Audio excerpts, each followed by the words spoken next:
Sir? Pwedeng magtanong? Aniya sabay ngisi. Kunot nung nilingon siya nito. Ano yun? Sang private island po sa Boracay tayo pupunta? Umiling ang lalaki. Surigao ang destinasyon natin, hindi sa Boracay. Nagulat siya. Akala niya Boracay. Kasi yan ang sabi ni Deandra noong una. Natawa siya. Nagbago palang location. Pabigla-bigla naman yata. Nanatiling kunot no ang lalaki sa sinasabi niya. Ani mo nababaliw na siya. Anong nagbago? Iyon naman talagang original na destinasyon natin. Hindi ka ba na-orient matapos ka nilang ihar? Para maging personal maid ni Sir Herman Claveria? Nalito siya. Sinong Herman Claveria? Personal maid ako ni Deandra Orsonal. Hindi sa taong sinasabi mo. Patawa-tawa pa siya. Akala niya nagbibiro lang ang lalaki. Pero seryoso pa rin ang mukha nito. Saka siya natigilan at namilog ang mga mata na tinitigan nito. Hindi nga, bulalas niya. Nanatiling seryoso ang mukha ng lalaki kaagad siyang lumingon sa labas. Malayong-malayo na sila mula sa building na pinanggalingan nila. Problemado na binalik niya ang tingin sa kasama niya. Kung bago ka pa lang sa channel neto, ibang kwento ni Ate Jane, istorya mo, ikwento ko. Huwag kalimutang pindutin ang notification bell at subscribe po. 7:30 ng umaga. Abala ng kapaligiran at kanya-kanyang hakbang ng may bilis ang mga tao sa paligid. Pakikita mong lahat ng mga ito ay may kanya-kanyang importanteng bagay na gagawin. Isa na doon si Samsa, na maliban sa bitbit na maleta sa isang kamay ay mayroon pa sa isang kamay. Nagmamadali ang dalaga at tila may humahabol sa paglalakad nito. Kausapin mo itong PA rito. Ang bagal mo. Dapat kasi 5:00 pa lang nandito ka na.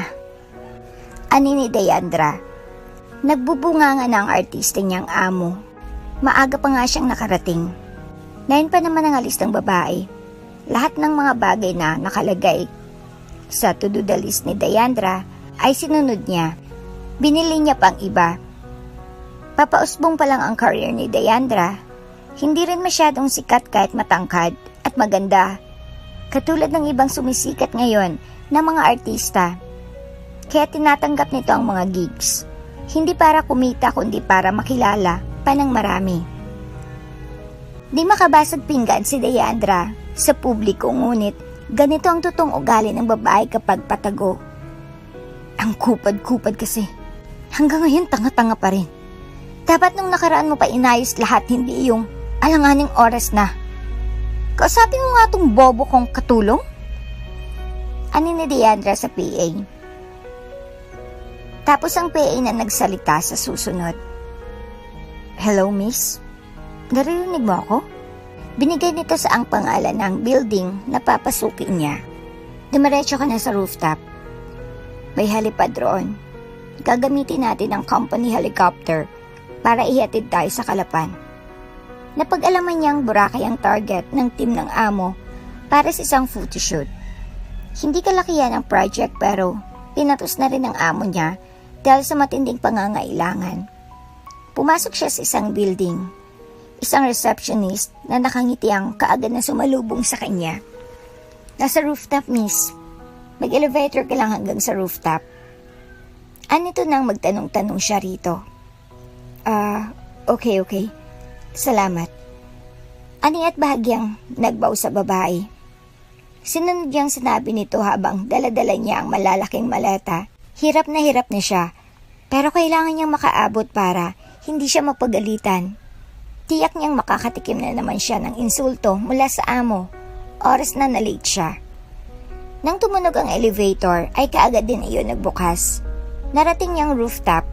Bumuliga sa kanyang tunog ng chopper habang palabas siya. Akala niya ay 9 pa siya aalis. Bakit umaandar ng sasakyang panghimpapawid? Nandito ka na pala. Sige na, sakay na.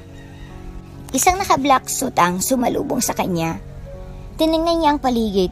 Walang amo niyang si Deandra. Naisip niya baka papunta pa lang ang babae. Kaya siya pinagalitan. Kasi ngayon talaga sila aalis. First time niyang sumakay sa chopper kaya medyo kabado siya. Fasten your seatbelt. Utos sa kanya ng lalaking nakasuit. Tumango siya at tinignan niya ang seatbelt niya. Kaagad niyang inayos iyon. Huminga siya ng malalim tapos tinignan ang labas. Papunta na kami ng private island. Copy. Tumunog ang radio ng isa sa kasama niya. Nilingon niya ito, kumunot ang noo niya nang mapagtantong hindi naman private island ang Boracay. Matapos ng lalaki sa kausap, ay nagsimula ng umangat ang chopper. Napahawak siya ng mahigpit sa seatbelt niya. Sobrang kabado siya lalo pat may takot siya sa mga heights. Kalaunan, habang nasa himpapawid sila, ay medyo kalmado na siya. Saka siya bumaling sa katabi niyang nakasuit. Sir, pwedeng magtanong? Aniya sabay ngisi. Kunot noong nilingon siya nito. Ano yun? Saang private island po sa Boracay tayo pupunta? Umiling ang lalaki. Surigao ang destinasyon natin, hindi sa Boracay. Nagulat siya.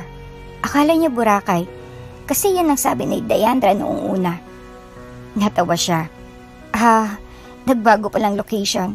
Pabigla-bigla naman yata. Nanatiling kunot ang noo ng lalaki sa sinasabi niya. Ani mo nababaliw na siya.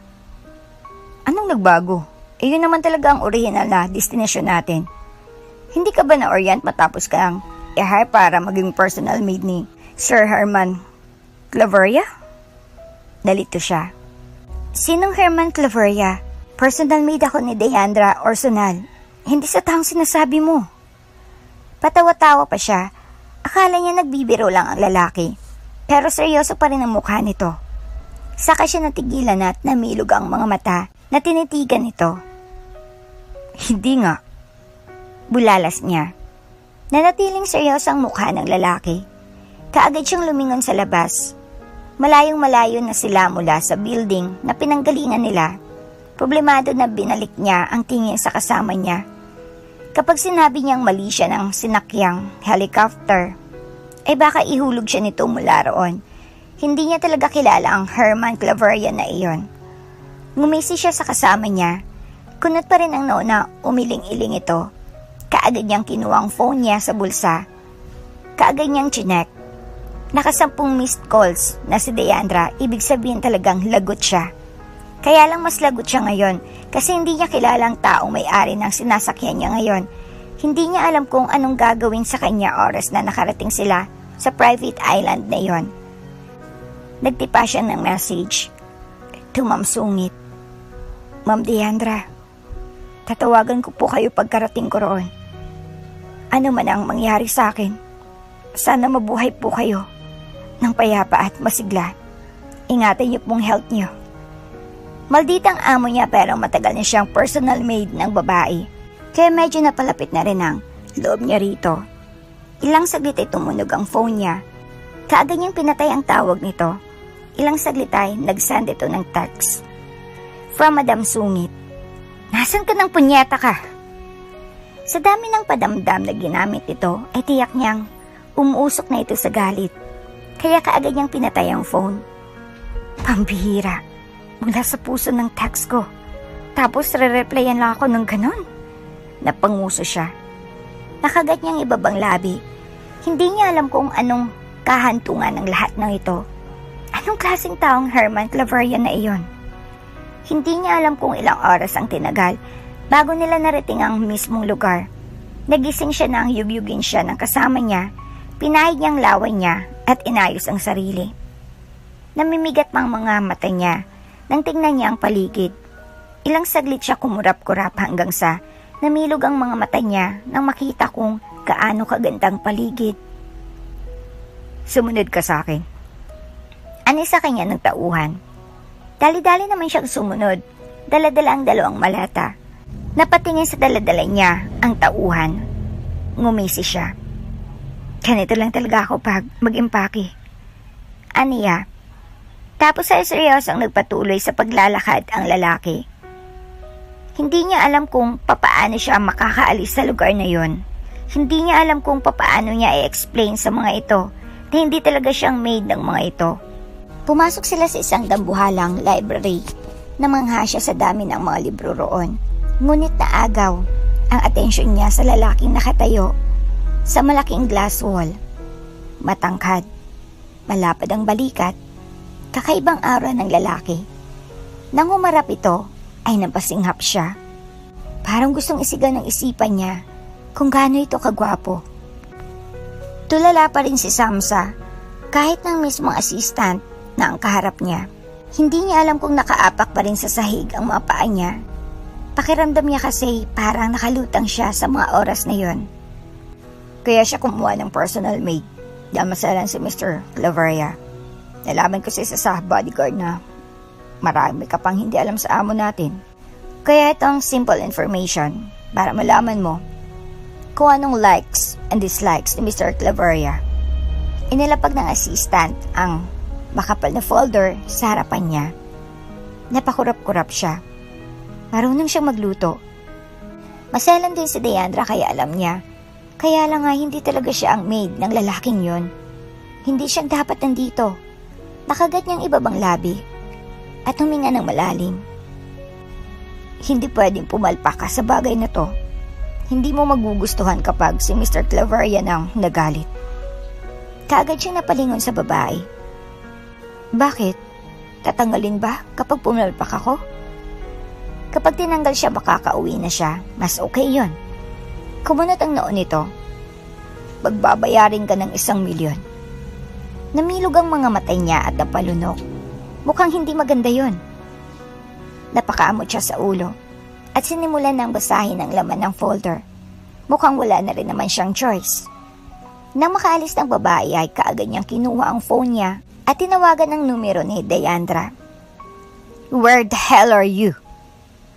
Unang bungad pa lang, matatanggal ka agad ang tutuli mo sa lakas ng boses ni Deandra sa kabilang linya. Kalma lang po. Kumalma? Talaga lang ha?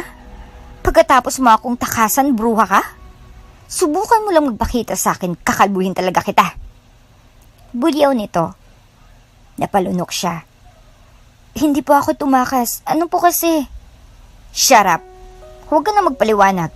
Pagkatapos kitang pasahuran, tatakasan mo lang ako? Tapos nagtuloy-tuloy ng pagbubungangan ni Deandra, kaya para di matutuloy ang tenga niya, anilayo niyang phone niya. Hinayaan niya magsalita si Deandra roon. Mabaliw ito sa kakasalita tapos walang nakikinig. Napabuntong hininga siya. Kailangan niyang mag-explain sa assistant ni Mr. Claveria.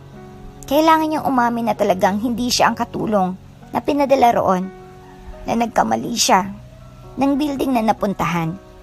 Narealize niya kanina na mali ang nabasa niyang pangalan ng building. Del Claveria Hotel iyon at hindi Claveria Prime Building. Tapos nagkaroon pa ng parehong may chopper na paalis. Kaya hayon, sa ibang chopper siya sumakay. Tapos sa huli, heto't natagpuan niyang sarili na nandito na sa isla na ito. Sa isang malaking private island na pagmamayari ng napakayamang si Mr. Claveria. Naalala niya naman nung una niya itong makita kanina sa library. Nagpunta sila roon upang sabihin kay Mr. Claveria na nakarating na sila. Saglit niya lang itong nakita pero natulala talaga siya sa itsura ng lalaki. Sobrang gwapo nito. May mga nakatrabaho si Deandra sa mga poging artista. Ang iba ay model. Nakita niya na ang lahat, ang mga iyon ng malapitan. Oo, gwapo. Malakas ang appeal pero parang may kulang. Ibang level talaga si Mr. Claveria. Parang gusto niyang hawakan ng lalaki sabay tanong, nang totoo ka ba? Tao ka ba talaga? Ang problema, nakakatakot daw magalit si Mr. Claveria. Kaya nga sa mga oras na yon ay kabado siya. Hindi pwedeng magstay siya roon kaya kailangan niyang kausapin ang assistant. Tama pong mga narinig niyo. Hindi nga po ako ang totoong maid na pinadala rito. Kasalanan ko po ito. Maling building ang napuntahan ko. Mabilis po ang mga pangyayari, hindi na ako nakapag-explain. Pagkatapos ganitong nangyari, tapos hindi niya matuloy-tuloy ang sasabihin dahil sa kaba. Gulat na gulat pa rin ang assistant na si Miss Tongkatso. Ilang saglit ay iritadong na maiwang ito. Anong inaasahan mong gagawin ko? Anong gusto mong sabihin ko kay Mr. Claveria? Napuwin ka kasi nagkamali ka? Alam mo bang pinasok mo? Iritasyon at takot ang makikita sa mga mata ni Tonkatsu. Halatang hindi biro ang kinasadlakay niyang sitwasyon. Hindi ka uuwi. Namilog ang mga mata niya nang tingnan ang babae. Po? Total nandito ka na. Heto. Tapos ay may inilapag na papel si Miss Tonkatsu. Nagtaka siya nang tingnan ng blankong papel. Ilagay mong lahat tungkol sa naging trabaho mo. Lahat ng experience mo at background mo. Anito tapos inabot sa kanya ang ballpen. Napilitan siyang ilagay ang lahat ng hinihingi nito. Tapos ay tiningnan si Miss Tonkatsu nang isulat niya. Tumango-tango ito at binalingan siya pagkatapos. Good. So kailangan mong samahan si Mr. Claveria for 1 month. Tatapusin mong 1 buwan dito at pwede ka nang umuwi nun pagkatapos. Aniya sa kanya ng assistant. 1 buwan? Napatayo siya sa gulat. Tumango si Miss Tonkatsu. Oo. O baka gusto mong sabihin ko kay Mr. Claveria ang lahat at pagbayarin ka. Pumili ka lang. Napalunok siya at unti-unting naupo. Hindi niya alam kung ano itong pinasok niya. Mukhang mapapasubo pa nga yata siya. Pero 1 buwan lang naman. Tapos nanay, makakabalik na siya sa dating trabaho niya. Babalik na ulit siya sa malditang si Deandra. Pero at least si Deandra kilala niya, di tulad ni Herman Claveria. Maliban sa mayaman ay nakakatakot pa yatang magalit. Kagat-kagat ang hinlalaki ng pagmasdan niyang maniluto. Mahilig sa seafood si Herman. Kaya lahat ng seafoods na available ay niluto niya sa iba't ibang putahe. Kaya lang masala daw ang lalaki kaya hindi siya kumbinsido kung maayos niya bang naihanda ang lahat. Paano kung hindi pasado sa lalaki? Good evening, sir. Namilog ang mga mata niya nang marinig ang nagsalita. Si Miss Tonkatsu pala. Ito kasi ang nagsabi kay Herman na ready ng pagkain sa baba. Kaagad siyang nagbow. At nang mag-angat siya ng tingin, ay nagtama ang mata nila ni Mr. Claveria. Bagyan na naman siyang natulala. At nang matauhan ay napailing-iling siya, pakiramdam niya, nagmukha siyang tanga. Kaagad niyang kinuha ang babasaging pitzel para salinan ang baso ng lalaki. Nangingindig ang kamay niya. Hindi naman siya ganito kay Miss Deandra, pero sa lalaking to, kinakabahan siya. Are you nervous? Hindi naman siguro laso nitong pagkain hinanda mo. Namilog ang mga mata niya dahil sa sinabi ng lalaki. Naku sir, hindi po. Hindi naman pa ako mamamatay tao. Bulalas niya sa gulat. Kakakilala pa nga lang nila. Inaakasahan niya siya. Umangatang malagong kilay ng lalaki dahil sa sinabi niya. Honest to God po, tubuan man ako ng butlig sa puwet. Patuloy niya nang mapansin niyang tila hindi pa rin kumbinsido si Herman sa sinabi niya. Kaya lang matapos siyang sabihin ang panghuli ay napansin niyang natigilan ng lalaki. Matagal bago niya napagtanto kung anong nasabi niya. Miss Amsa. Bulalas ni Miss Tonkatsu na nagulat din sa sinabi niya. Napakabastos nga ng sinabi niya, lalo pat nasa harapan sila ng pagkain. Baka mandiri ang lalaki. Imbis na kumain, ay baka mawalan pa ito ng gana. Nako, sorry po sir. Aniya. Tapos biglang lumapit si Miss Tonkatsu at hinawakan siya sa braso. Pasensya na po sir. Hindi na mauulit. Magaling na cook si Miss Amsa, pero minsan matabil din ang dila. Pasensya na po ulit. Pagsasabihan ko siya. Magalang na hinging paumanhin ni Miss Tonkatsu. Nanatiling nakatitig sa kanyang lalaki. Hanggang sa makaalis siya sa hapag, ay nakatitig pa rin sa kanya ang lalaki. Naisip niya tuloy na baka malala talaga ang sinabi niya. Sobrang ginalit niya yata ang lalaki para titigan siya ng ganon. Unang araw pa lang, tapos palpak kaagad siya. What more kapag natagal pa siya roon? Baka ipakain siya sa pating kapag mas lumala pa. Hindi na siya makakabalik sa dating buhay. Mas kakayanin niya pa ang mga pagbubunganga ni Miss Diandra kaysa makipagbasag ulo siya sa mga pating balang araw. Mamamatay nga yata siyang virgin. Sa kabilang banda, tahimik na pinagmasdan ni Herman ang mga seafood sa harap. Ang totoo ay gusto niyang makita ang mga ganoong putay sa tuwing naglalaylo siya sa pribadong isla na ito. Tila bumabalik siya sa nakaraan sa tuwing nandito siya. Kaya lang sa pagkakataong iyon ay hindi niya inaasang maririnig niya ulit ang salitang iyon matapos ang ilang taon. Honest to God, tubuan man ako ng butlig sa puwet. Umalingangaw ang salitang iyon sa isipan niya. Isang tao lang ang naalala niyang gumagamit ng ganoon. Sa isipan niya ay tumatak ang mukha ng batang babae na nakangiti. Ang batang iyon ay ang kababata niya na ilang taon niya nang hindi nakikita. Humugot siya ng malalim na paghinga. Hanggang ngayon ay dala-dala niya pa rin ang alaala kasama ang batang babae na iyon. Tumayo siya. Ilang saglit ay bumalik si Miss Tungkatso. Pasensya na po ulit, sir. Ulit nito. Tumango siya. Tawagin mo ang hardinero, pati ang babaeng nagluto nito. Kumain kayo at mamaya na ako. Dahil po ba sa... Umiling siya. Not that. That's fine for me. Kumain na kayo bago pa lumamig ang pagkain. Ngumiti ang babae. Sige po. Salamat po. Tapos ay umakyat na siya at nagtungo sa silid niya sa taas. Nagsalin siya ng alak sa baso niya at tumayo malapit sa glass wall upang pagmasdan ang tanawin sa labas. Ngunit ibang nakita niya.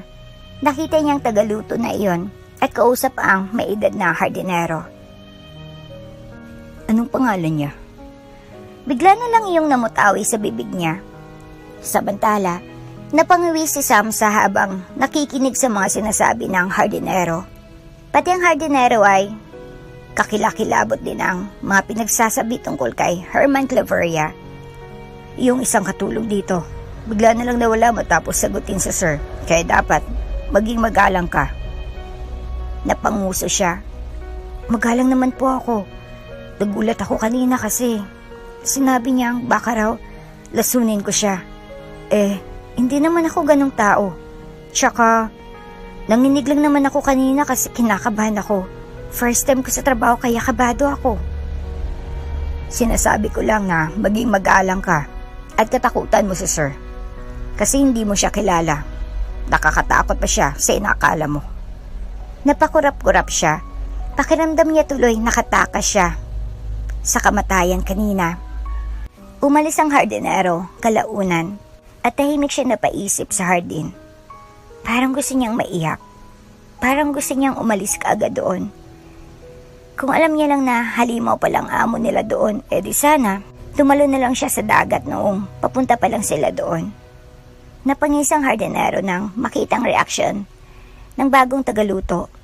Alam niyang natakot ang babae sa sinabi niya. Mukhang natakot mong husto ang babaeng iyon, Pilasyo. Sa lubong ni Miss Tungkatso sa hardinero. Ngumisi si Pilasyo. Dapat lang, masyadong mabait si Herman. Ayoko maulit ang nangyari noon. Baka abusuin lang kapag nalaman nilang babait siya. Iyon lang ulit ang gawin natin sa mga susunod na tagaluto sa bahay na ito. Alis din siya pagkatapos ng isang buwan. Hindi na rin naman siya magtatagal. Kumunot ang noon ni Pilasyo. Bakit naman isang buwan lang? Tinakot mo ba siya ng todo? At nagdesisyon siyang umalis kaagad? Umiling si Miss Tungkatso. Ang totoo ay, isa rin siyang katulong. Kaya lang, at hindi talaga siyang katulong na dapat ipadala rito sa isla. Nagkamali siya ng chopper na sasakyan kaya't hindi sinasadyang napadpad siya rito sa isla. Nagulat ang hardinero. Nakakagulat yun ah. Ngayon lang nangyari yan. Napabuntong hininga si Miss Tungkatso. Kahit ako ay nagulat din. Parang maiyak si Samsa habang pinagmamasdan ang karagatan. Ito na yata ang huling paghinga niya. Pakiramdam niya ay doon na matatapos ang lahat. Nai-imagine niya ang babaeng sinilid sa sako tapos hinagi sa dagat. Dahil lang doon sa sinabi ko papatayin niya ako? Wala pa siyang puso? Abdo? Atay? Paano niya magagawa yun sa isang Hamak na tagaluto na walang ibang hangad kundi ang simpleng buhay. Kainis. Di ko man lang naranasang makipag-date bago matsugi. Madrama siyang napahawak sa dibdib. Nasa gitna siya ng karagatan. Sakay ng yacht na pag-aari ni Herman Claveria. Guess what? Kasama niya rin si Herman. Silang dalawa lang.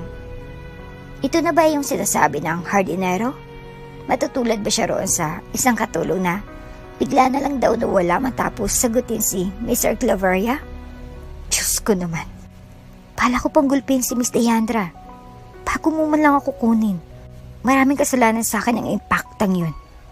Bulalas niya. Hey. Napatalon siya sa gulat nang may biglang magsalita sa likuran niya. Nang lingunin niya ay nakita niyang pag-ahon ni Herman. Ang mala-Adonis niyang killer. May towel. Anito sabay lahad ng kamay. Sa kanya naalalang hawak-hawak niya nga pala ang towel nito habang nagdadrama roon. Heto po. Aniyat ngumisi sabay bigay ng towel. Tumingin siya sa malaking kamay nito. Isang saka lang nito. Bali ang leeg niya. Tapos umakyat ang tingin niya sa braso nito. Maugat. Tiyak niyang malakas. Malaki ang braso. May biceps. May abs. Namilog ang mga mata niya at kaagad na nag-iwas ng tingin. Papaano napunta ang mga mata niya sa abs nito? Anong connect noon sa pagpatay sa kanya? Handa na po ang pagkain. Aniya habang nakatingin sa kung saan. Hinding-hindi na siya lilingon ulit sa abs nito. Mamamatay siyang malinis ang puri.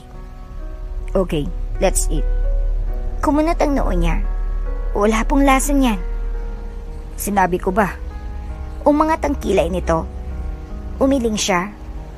Sinabi ko lang po. Then, let's eat. Tapos inilahad ang daan. Tungo sa mesa. Wala siyang choice kundi sumabay na nga lang sa pagkain. Kung balak nitong isalvage siya pagkatapos nito, at least, mamamatay siyang busog, di ba? Steak ang inihanda niya. Tapos may seafoods ulit. Pinakulo ang king crab at kung ano-anong seafoods ang nasa gitna. Nagulat siya nang bigla siyang bigyan nito ng kutsara. Sa isip-isip niya, napaka-gentleman naman ang killer niya. Inabot ng 2 araw ang pagstay nila sa laot. Tinatanaw niya ang karagatan habang inaasikaso ang inihaw na pusit. Hindi pa umaahon ang lalaki kaya namewang siya. So far, mukhang wala pang balak ang lalaki na isalvage siya o ipakain sa pating. Ilang saglit ay napansin niya ang lumalangoy na lalaki papalapit sa yate. Nang makarating ito ay itinapon nito sa sahig ng yacht ang mga isda na huli nito. Hala, huli mo lahat to? Namamangha na tinignan niya ang mga isda sa lapag. Yeah. Simpleng sagot nito, sabay lapag ng paa nito sa tabi. Wow! Masarap isabaw lahat itong huli mo. Aniya, natuwa siya. Ngayon pa lang ulit siya nakakita ng preskong isda at bagong huli talaga. Natigilan siya at nagbalik sa isipan ang isang senaryo. Ang senaryo kung saan nakaabang siya sa dalampasigan at naghihintay ang bangka na palapit sa kinaroroonan niya. Naalala niyang naging buhay niya sa nakaraan bago siya humantong sa ganitong sitwasyon. Gawin mong gusto mo. Patuloy ni Herman habang pinupunasan ng towel ang katawan. Tumango siya habang nakatingin sa kawalan. Inaasikaso niya kaagad ang lulutuin. Lahat ng sangkap ay nihanda niya. Nang makapagluto ay sabay ulit silang kumain ng lalaki. Maayos ang hapon. Ang gabi ay tahimik. Walang kahit na anong matatanaw sa malayo maliban sa kalangitan at karagatan. Nanatiling ganun hanggang 10 ng gabi. Ngunit hindi nila inasahang hanggang doon lang ang kapayapaang iyon. Dahil ang mga sumunod na nangyari ay hindi nila inasahang pareho. Nagising siya sa malakas na alog ng yacht. Kaya agad siyang lumabas. Tulala siya at hindi makagalaw nang makita ang malaking alon sa dagat. Malakas ang ulan na sinabayan pa ng kidlat. Tingnan mo ako. Tingnan mo ako. Huwag mong ipikit ang mga mata mo. Pakiusap. Huwag mong ipikit ang mga mata mo. Umalingango sa isipan niya ang mga salitang iyon. Manman. Manman. Wala sa sariling sambit niya. Nagbalik sa isipan niya ang mga nangyari noon. Ang trauma noon ay nagbalik nang makita niya ang malalaking alon sa harapan niya.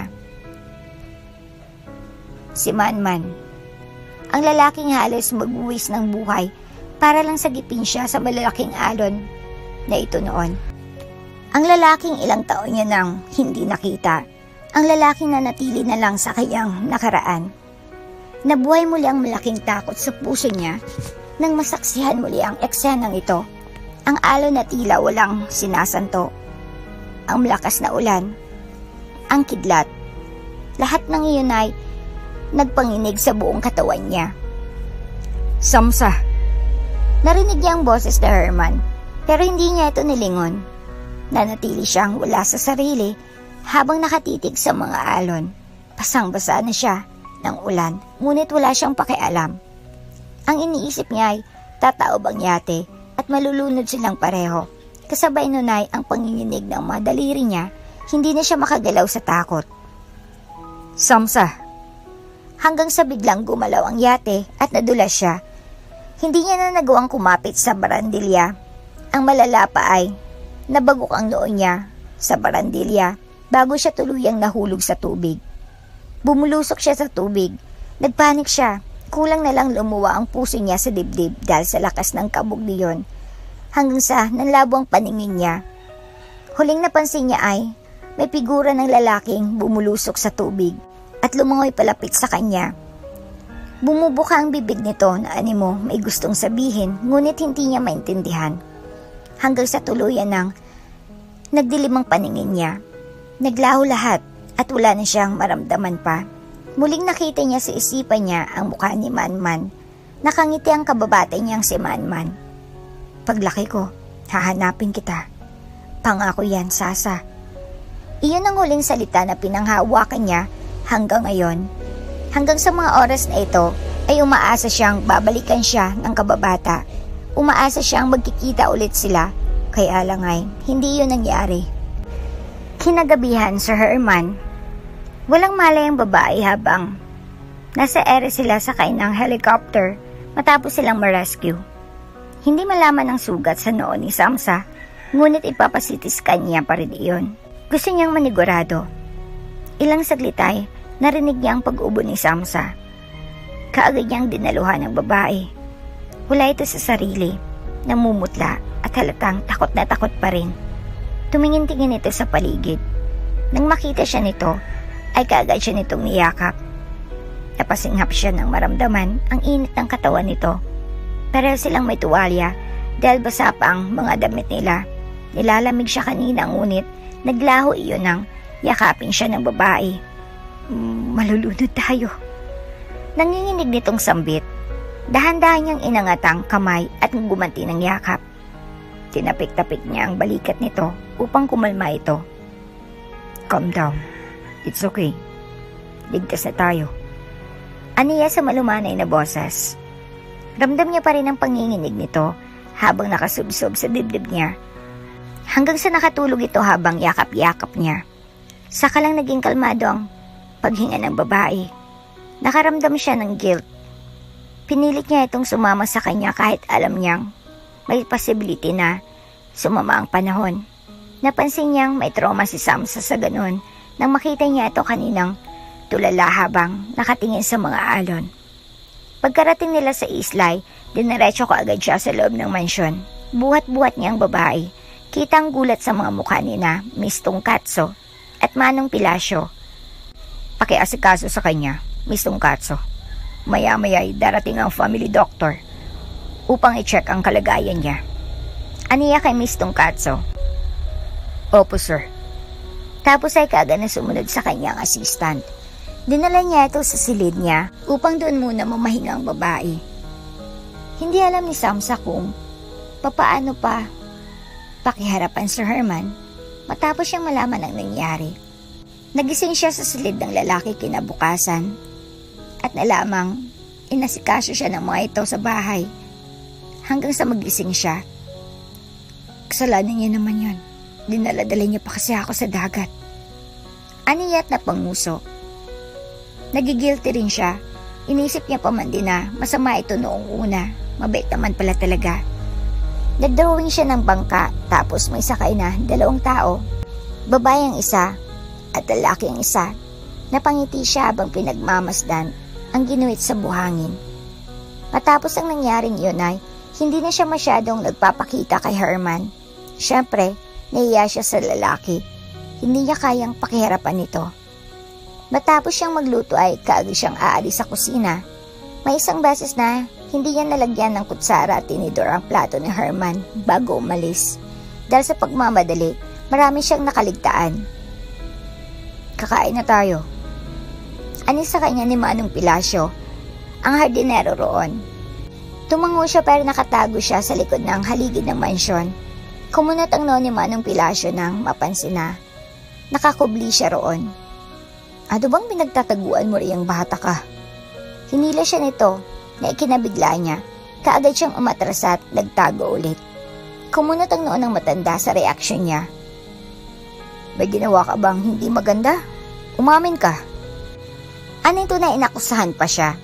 Namilog ang mga mata niya. Wala po ah. Bakit para may kinakatakutan ka riyan? Umiling siya. Wala naman.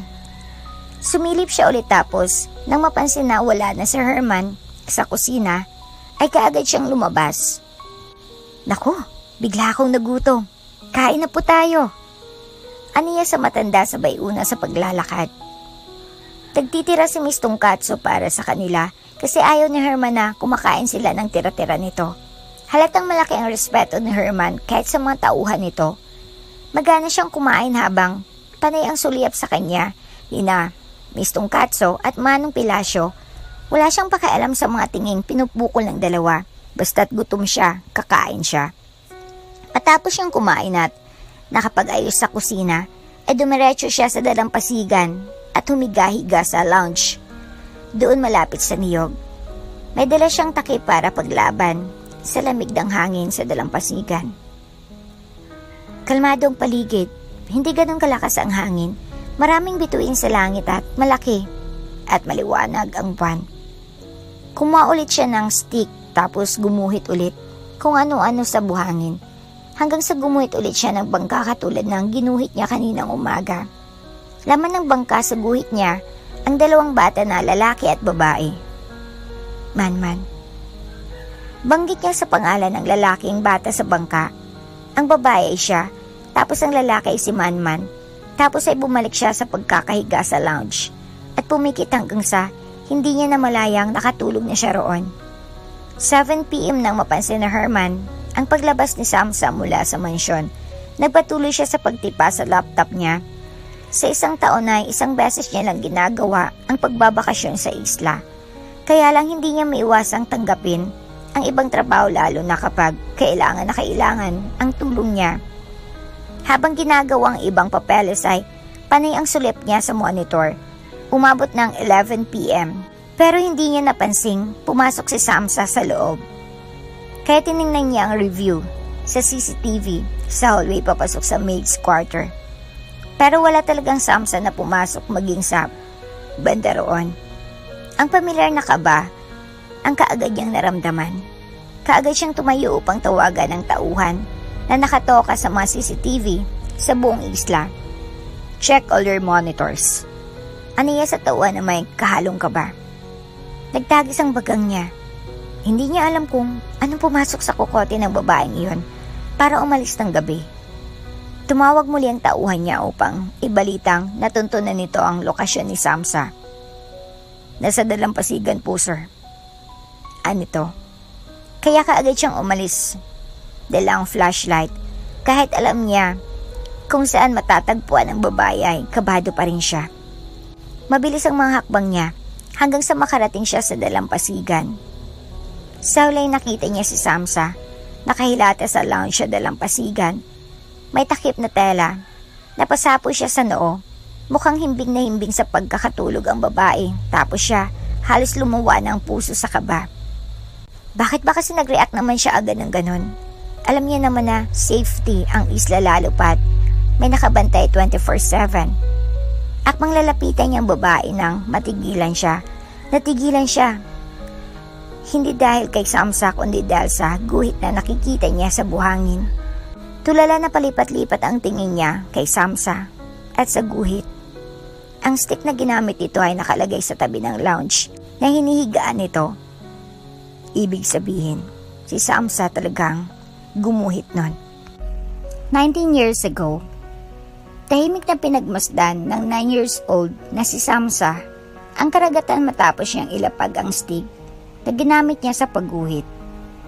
Nakasuot siya ng puting damit na may bulaklak na guhit sa dulo.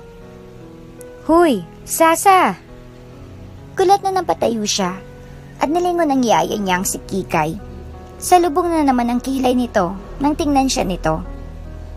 "Ate!" Bulalas niya at kaagad na tumakbo palayo. Agad siyang hinabol ng yaya niya. "Halika rito! Tumakas ka na naman.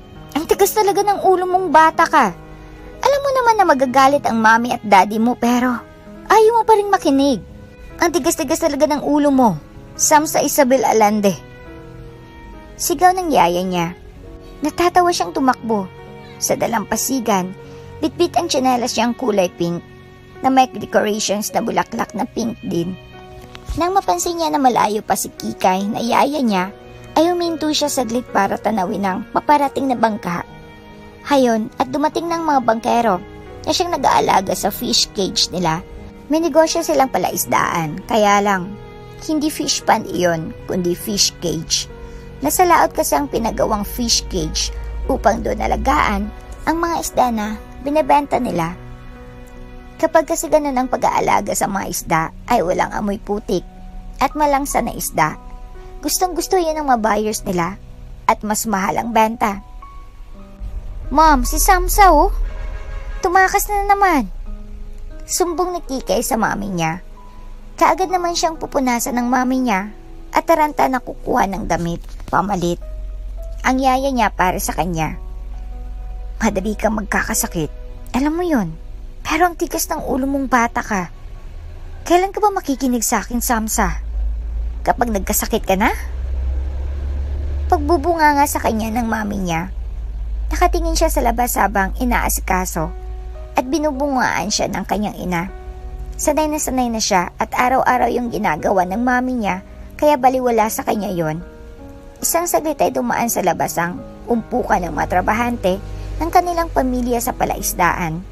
Isang batang lalaki na matangkad at nasa edad 11 ang umagaw ng pansin niya. "Man! Sigaw niya sabay kaway.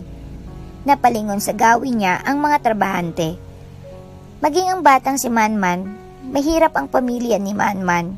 Nagtatrabaho ang ama nito sa pamilya nila at matagal na nila itong katiwala. Kalaunan ay si Manman naman ay nagtrabaho na rin sa kanila. Paborito niya ito. Sa tuwing nasa paligid ang lalaki ay kay gaan-gaan ang pakiramdam niya. "Samsa Isabel Alande." Sita sa kanya ng mami niya. Natahimik siya. Nakita niyang gumanti ng matamis ng ngiti si Manman sa labas bago tuluyang naglaho kasama ng matauhan nila sa palaisdaan. Napanguso siya. "Ikaw, Samsa ha? Ilang beses na kitang pinagsabihan. Huwag kang lumapit-lapit sa batang yon.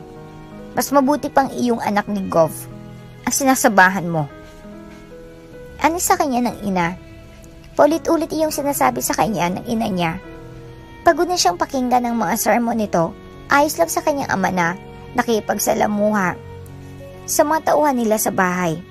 Pero iyong mami niya, pinagbabawalan siya. Hindi niya maintindihan ng mami niya. Mabait naman si Manman at wala namang ginagawang masama sa kanya, iyong tao. Pero pinagbabawalan siyang makipagkaibigan dito. "Man!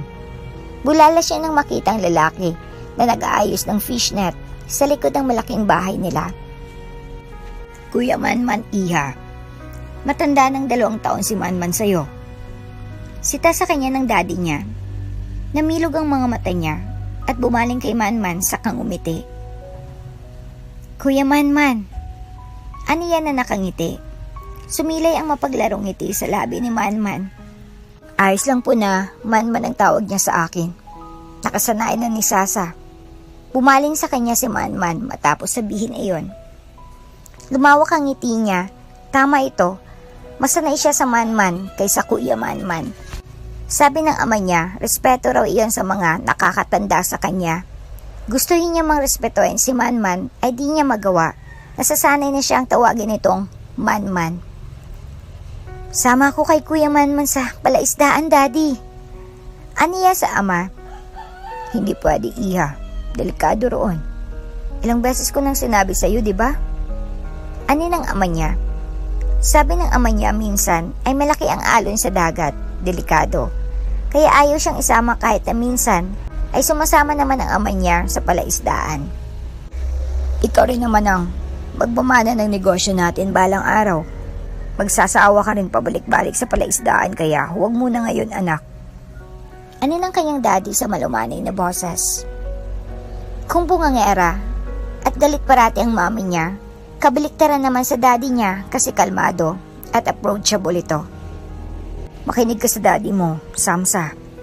Ani naman ni Manman sabay gulo sa buhok niya kaya napabusangot siya.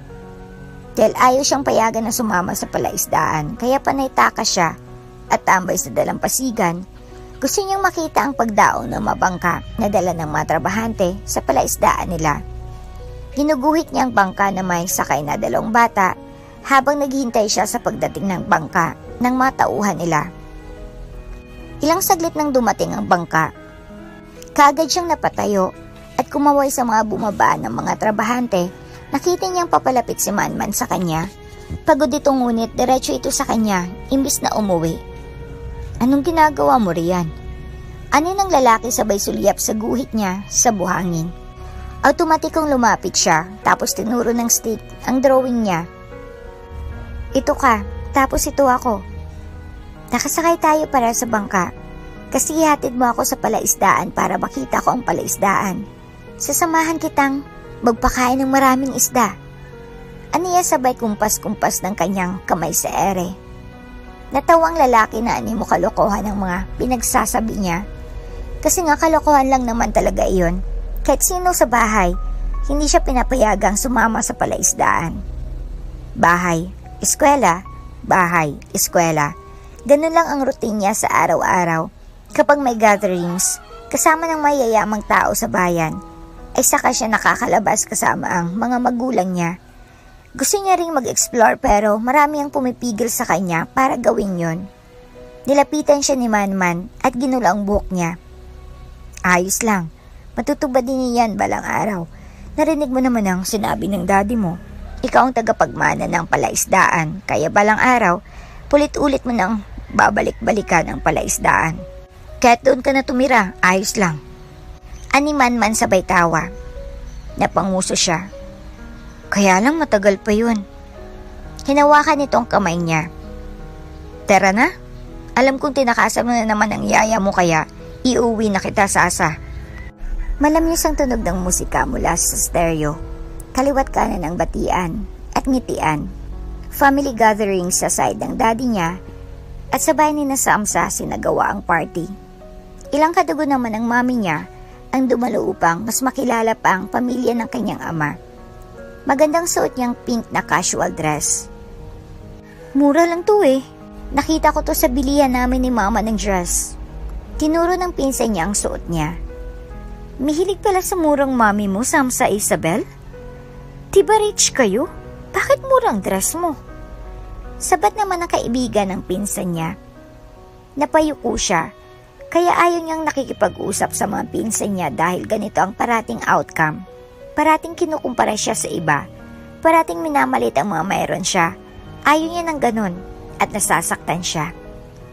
Wala naman siyang alam sa mga damit. Wala rin kaso sa kanya kung mura o mahal ang suot niya. Hindi niya naman kasi alam na nagmamatter sa kasuotan niya ang presyo ng mga gamit niya. Hindi naman kasi siya materialistic. Hindi tulad ng mga ito. Nahagip ng tanaw niya si Manman. Kaagad siyang umalis sa umpukan ng mga pinsan niya at nagmamadaling magtungo sa kinaroroonan ng kababata. Manman, tawag niya pero hindi siya pinakinggan ng lalaki. Nagtaka siya pero sinundan niya pa rin. Hanggang sa nakita niya itong malabas ng bahay. Maayos ang pananamit nito, maayos ang bihis para sa party. Kaya lang, atawan nito ng pamilya nila kaya't kailangan nitong tumulong sa mga trabaho sa loob. Man, tawag niya ulit ngunit sa pagkakataong ito ay naabutan niya ang lalaki. Kita niyang gulat sa mga mata nito nang makita siya. Bakit nandito ka? Baka hanapin ka sa loob. Mag-aalala sa iyo ang mami mo. Anito, tapos ay sumuliap sa likuran niya. Aalis ka na ba? Di ba? Di pa tapos ang party? Nalulungkot niyang saad. Hindi na nga siya close sa mga pinsan niya tapos iwan pa siya ni Manman sa party. Pinapauwi na kami. Ikaw, hindi ka pa ba matutulog? Ani ng lalaki. Kaya pala dahil pinapauwi ng mga ito. Wala man lang dala o ano si Manman. Hindi rin siya sure kung nakakain man lang ito. Pwede naman ako matulog na, kaya lang ayoko muna. Tumango-tango si Manman. Kung ganon, hintayin kita doon sa niyugan sa unahan. Tanaw ko ang terasa ng silid mo, kaya kapag matutulog ka na, kumaway ka lang muna roon, saka ako aalis. Namilog ang mga mata niya, ibig sabihin ay hindi siya iiwan ni Manman. Hintayin siya nito hanggang sa umakyat siya sa taas at matulog. Napangiti siya at bumalik na sa party. Ayaw ni Manman na makita ng magulang niyang magkasama sila. Bumalik siya sa loob at kumuha siya ng malaking plato. Nilagay niya lahat sa plato ang pagkaing makikita niya sa mesa. Tapos patagong umalis siya sa party. Dumiretso siya sa kinaroroonan ni Manman. Hirap na hirap pa siya sa paglalakad kasi may dala siya. Natanaw niyang anino ng lalaki na umayos kaagad ng tayo nang matanaw siya. Nakangiti na kumaway siya. Tsaka masaya siya nang makarating. Sinalan kita ng mga pagkain. Kainin natin, nagugutom na rin ako. Kapag may sobra, dalhin mo sa inyo. Di ba may alaga kang aso? Bakas pa rin ang gulat sa mukha ni Manman. Ngayong nakita siya nito ng malapitan. Hindi ito inaasahang pupuntahan niya ito roon. Mapapagalitan ka ng mami mo kapag nakita ka niyang andito. Bakas ang pag-aalala sa mga mata nito. Hindi ito nag-alala para sa sarili nito. Nag-aalala ito para sa kanya. Babalik agad ako tapos natin kumain. At tutulog na rin ako oras na nakabalik na ako sa loob ng bahay. Binigyan niya ito ng ngiti. Kasi siguro niyang makakabalik siya bago pa siya hanapin ang mami niya. Walang nagawa si Manman at pumayag na lang din. Napansin niyang mga mabilisan itong subo. Halatang binibilisan ng pagkain upang makabalik ka agad siya sa loob ng bahay. Wala tayong tubig, baka mabilaukan ka. Nag-aalala niyang sambit kay Manman. Saka lang dumahan-dahan sa pagkain ng lalaki. Naubos nilang dala niya at magkasama nilang hinugasan ng malaking plato sa dalampasigan. Si Manman ang naghugas sa dalampasigan habang nasa buhanginan siya at naghihintay na umahon ng lalaki. Tapos malinisan ng plato ay binigay ni Manman ito sa kanya. Tara na, sasamahan kita hanggang sa gate. Baka hinahanap ka na ng mami mo. Ani Manman na kanina pa nag-aalala para sa kanya. Ak mga alis na nang masalubong nilang yaya niya. Natakot siya, akala niya kasama nitong mami niya. At talagang nandito kayo? Haro, Diyos ko, Sasa, ano itong pinanggagawa mo? Bakit kasama mo naman ang lalaking yan? Hindi pa ba sapat ang mga paalala ng mami mo sa'yo? Nagsimula nang magbunganga ang yaya niya para rin itong mami niya. Please po, huwag niyo po sabihin kay mami ang tungkol dito. Uuwi rin naman ako. Ihatid ako ni Manman sa gate. Aniya sa proud na boses. Binalingan ng yaya niya si Manman. Talaga lang ha? Ihatid ka nitong lalaking to? At akala niyo ba? Di magagalit si mami mo kapag nakita kanyang kasama mo ang isang to? Tapos itinuro si Manman. Hindi na siya nakapalag nang bigla na lang siyang hinila nito palayo kay Manman. Nilingon niyang lalaking nagulat din sa biglang pagsulpot ni Kikay, ang kanyang yaya. Tinatanaw na lamang siya ni Manman habang papalayo. Nang makapasok siya ng bahay, ay kaagad siyang tumakbo paakyat. Nagtaka ang ibang mga bisita sa biglaang pagtakbo niya paakyat sa taas. Dumiretso siya sa teresa ng silid niya. Tapos dumungaw siya roon at kumaway. natitiyak niyang nakikita siya ni Manman ngayon. Malaya na itong uuwi kahit kailan ito gusto. Palingalinga si Samsa habang nakatayo sa labas ng bahay. May hinihintay siyang lumabas mula sa likuran ng bahay. Mula roon ay isang daan papasok sa kagubatan kung saan nakatirik ang bahay ni Manman. Halika na! Tawag ng yaya niya sa kakarating lang na sasakyan. Iyon ang maghahatid sa kanya sa school. Siya ay may sasakyan na maghahatid sundo, samantalang pwede naman sana niyang iangkas kasabay si Manman, pero ayaw ng mami niyang malapit sila sa isa't isa. Kaya't hindi ito pinapasabay sa kanya. Kaya lang kapag wala ang mami niya, ay pinapasakay niya si Manman, kaya lang hindi pa lumalabas ang lalaki at mukhang may ginagawa pa. Tara na, Samsa! Ani ulit ang yaya niya na sinasabayan pa ng busina ng kanilang driver. Kaya napilitan siyang sumakay. Mamamalingki rin ang yaya niya kasama ang driver para sa bahay. Kaya hindi dapat siya nagtatagal, baka madamay pang mga ito. Nang mapadaan siya sa paradahan ng tricycle, ay kinalabit niya ang driver nila. Pababa po ako saglit dito, kuya. Mabilis lang ito, makakaalis din tayo kaagad. Aniya sa driver. Dahil sa pangungulit niya, kaya napilitan pumayag ang driver niya, kaagad siyang bumaba ng mapayagan na kalaunan. Nilapitan niya ang tricycle driver na alam niyang nakatira sa barangay nila.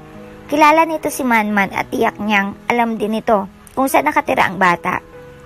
Kuya, pwede niyo po bang kunin si Manman? Babayaran ko po kayo. Aniya sa driver.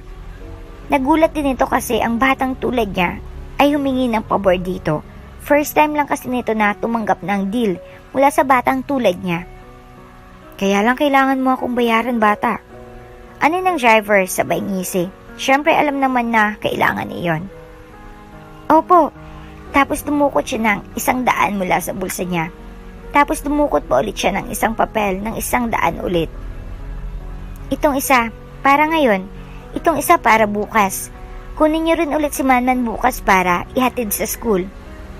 Nag-thumbs up ang driver, ibig sabihin ay maayos ng pinagkakasunduan nila, saka siya bumalik sa sasakyan nila. Anong ginagawa mo roon? Bakit kausap mo yung mama kanina sa labas? Usisa ka agad sa kanya ng yaya niya na alam niyang nag-aalala lang din sa kanya. Wala naman po. Ngumisi siya. Samantala, nagulat si Herman nang may tricycle na nagpunta sa bahay nila at sinasabing sumakay na siya. At pwede na po bang malaman kung sino itong nanlilibre sa akin ng sakay? Umiling ang driver, kasama sa pinagkasunduan ng mga ito na isekretong tungkol doon. Hindi ito pwedeng magsalita kung sino ang tagalibre niya ng sakay. Tumango-tango siya, kahit hindi sabihin ay alam niya kung sinong gumawa. Nakita niyang kausap ni Sasa ang driver na iyon sa paradahan ng isang beses. At sa tuwing ginagawa yun ni Sasa, ay naghulog naman siya ng 100 sa alkansya niya. Iniipon niya yun para ibalik kay Sasa. Hindi yun dahil sa pride niya, kaya ibabalik niya kay Sasa ang ginastos nito, kundi dahil ayaw niyang nababawasan ng pera ng babae para sa kanya. Alam niyang 100 lang ang baon ng babae. At binibigay pa sa driver para lang isakay siya at ihatid sa school. May sarili siyang pera sa sahod niya mula sa palaisdaan, kaya hindi siya papayag na ang batang si Sasa pa ang mahirapan dahil sa kanya. Dumaan sa classroom nila ang nag-iisang si Sasa, tahimik at nakayuko dahil mahiyain ito. Sa paaralan na iyon, siya lang ang itinuturing nitong kaibigan dahil na rin sa pagiging introvert nito. Niya itong mag-approach sa ibang bata. Hindi masyadong nakakasalamuha ng iba si Sasa dahil kinukulong ito ng ina sa malaking mansyon. Sakitin kasi ang batang si Sasa kaya hindi masyadong pinapalabas. Ayun ang anak ng mata pobre. Bulalas ng kasama niya. May galit sa mga mata ng balingan ng kaklase. Filingera yung nanay niyan. Akala mo naman hindi galing sa hirap. Kaya nga walang friend ang kutong lupa na yun kasi ayaw palabasin ng nanay. Magkakasakit daw. Pabirong sabi ng isa tapos sinabayan pa yun ng tawanan. Masyadong OA. Bakit di niya nalang sabihin na ayaw na lang makasalamuhan ng mga mahirap ang anak niya? Iyang sasasa na yan. Kaya katulad niya mama niya, paglaki parehong filingera at mata pobre. Sa huli, ay napilitan siyang tumayo upang lapitan ng umpukan na yon at mabilis na dumapo ang kamao niya sa pagmumukha ng lalaki na nagsalita ng hindi maganda kay Sasa. Ano yun? Ulitin mo ngang sinabi mo? Kilala mo ba si Sasa? Wala ka rin naman alam, kaya buti pa manahimik ka. Buliw niya sa lalaki sabay suntok ulit, habang nasa ilalim ito at hindi makapalag sa mga suntok niya. Sa huli pinatawag sila sa office dahil sa nangyaring bugbugan. Kinulong sila sa office at uwian na bago sila pinalabas upang magtinuraw sila. Pero para sa kanya uulitin at uulitin niya ang ginawa niya kanina. Oras na narinig niya ulit na iniinsulto ng mga ito si Sasa. Walang pwedeng magsalita ng masama sa babae habang nabubuhay siya. Pagka-uwi niya ay nagkita sila ng batang si Sasa. Mabilis nitong napansin ang pasa niya sa gilid ng labi.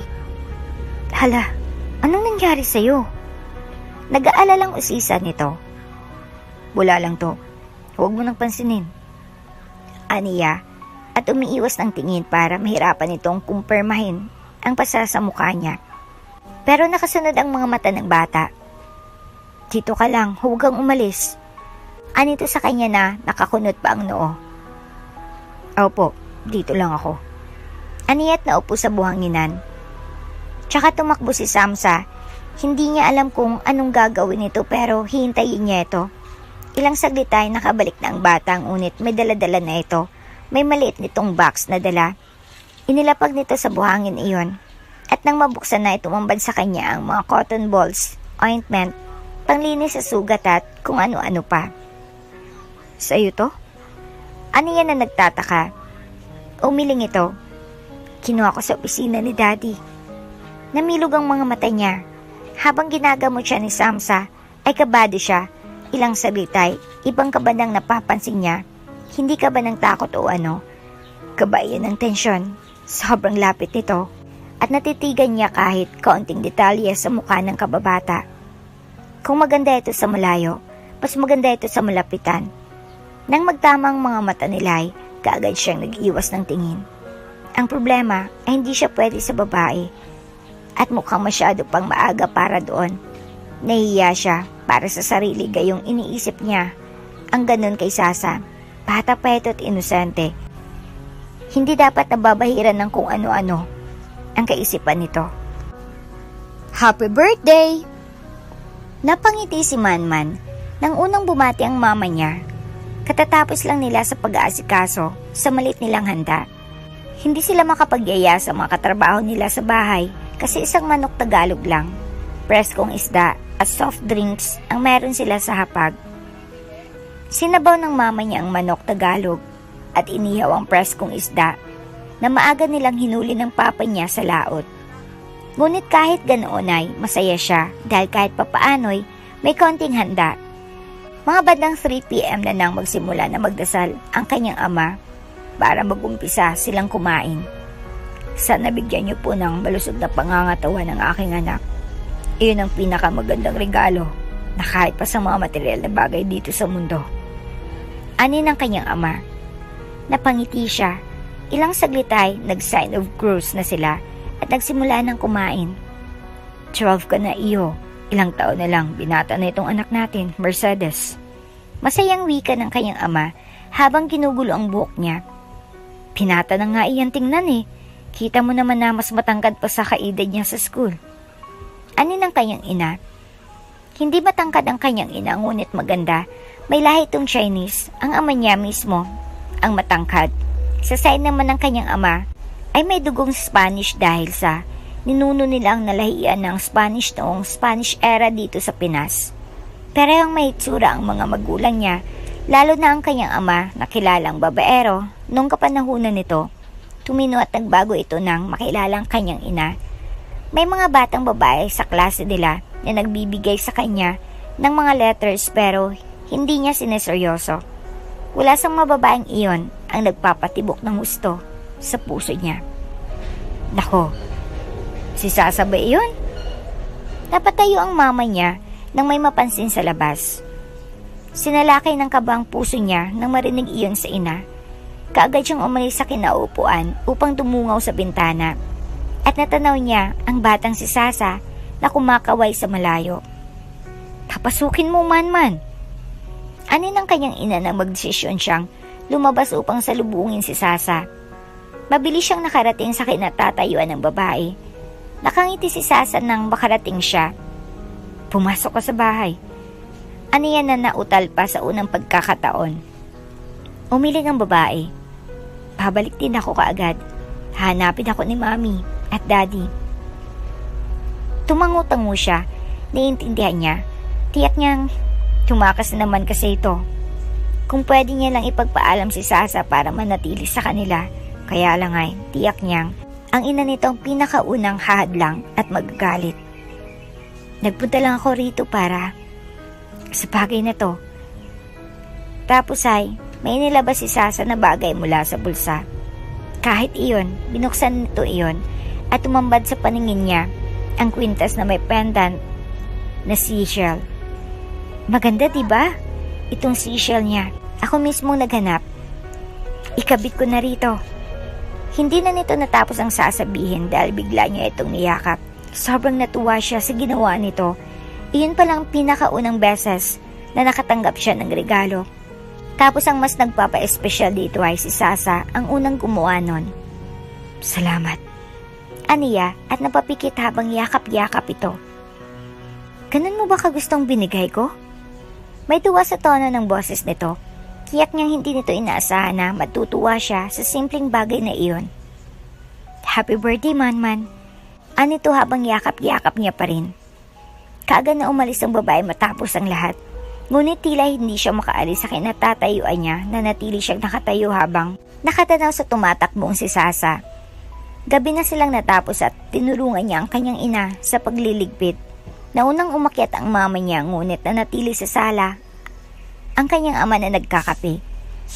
"Papa, hindi ka pa po ba matutulog?" Ilang saglit ang dumaan bago ito nagsalita. "Iyong anak ni Samuel, huwag mong ligawan iyon paglaki. Huwag na huwag kang magkakamaling pormahan niyon.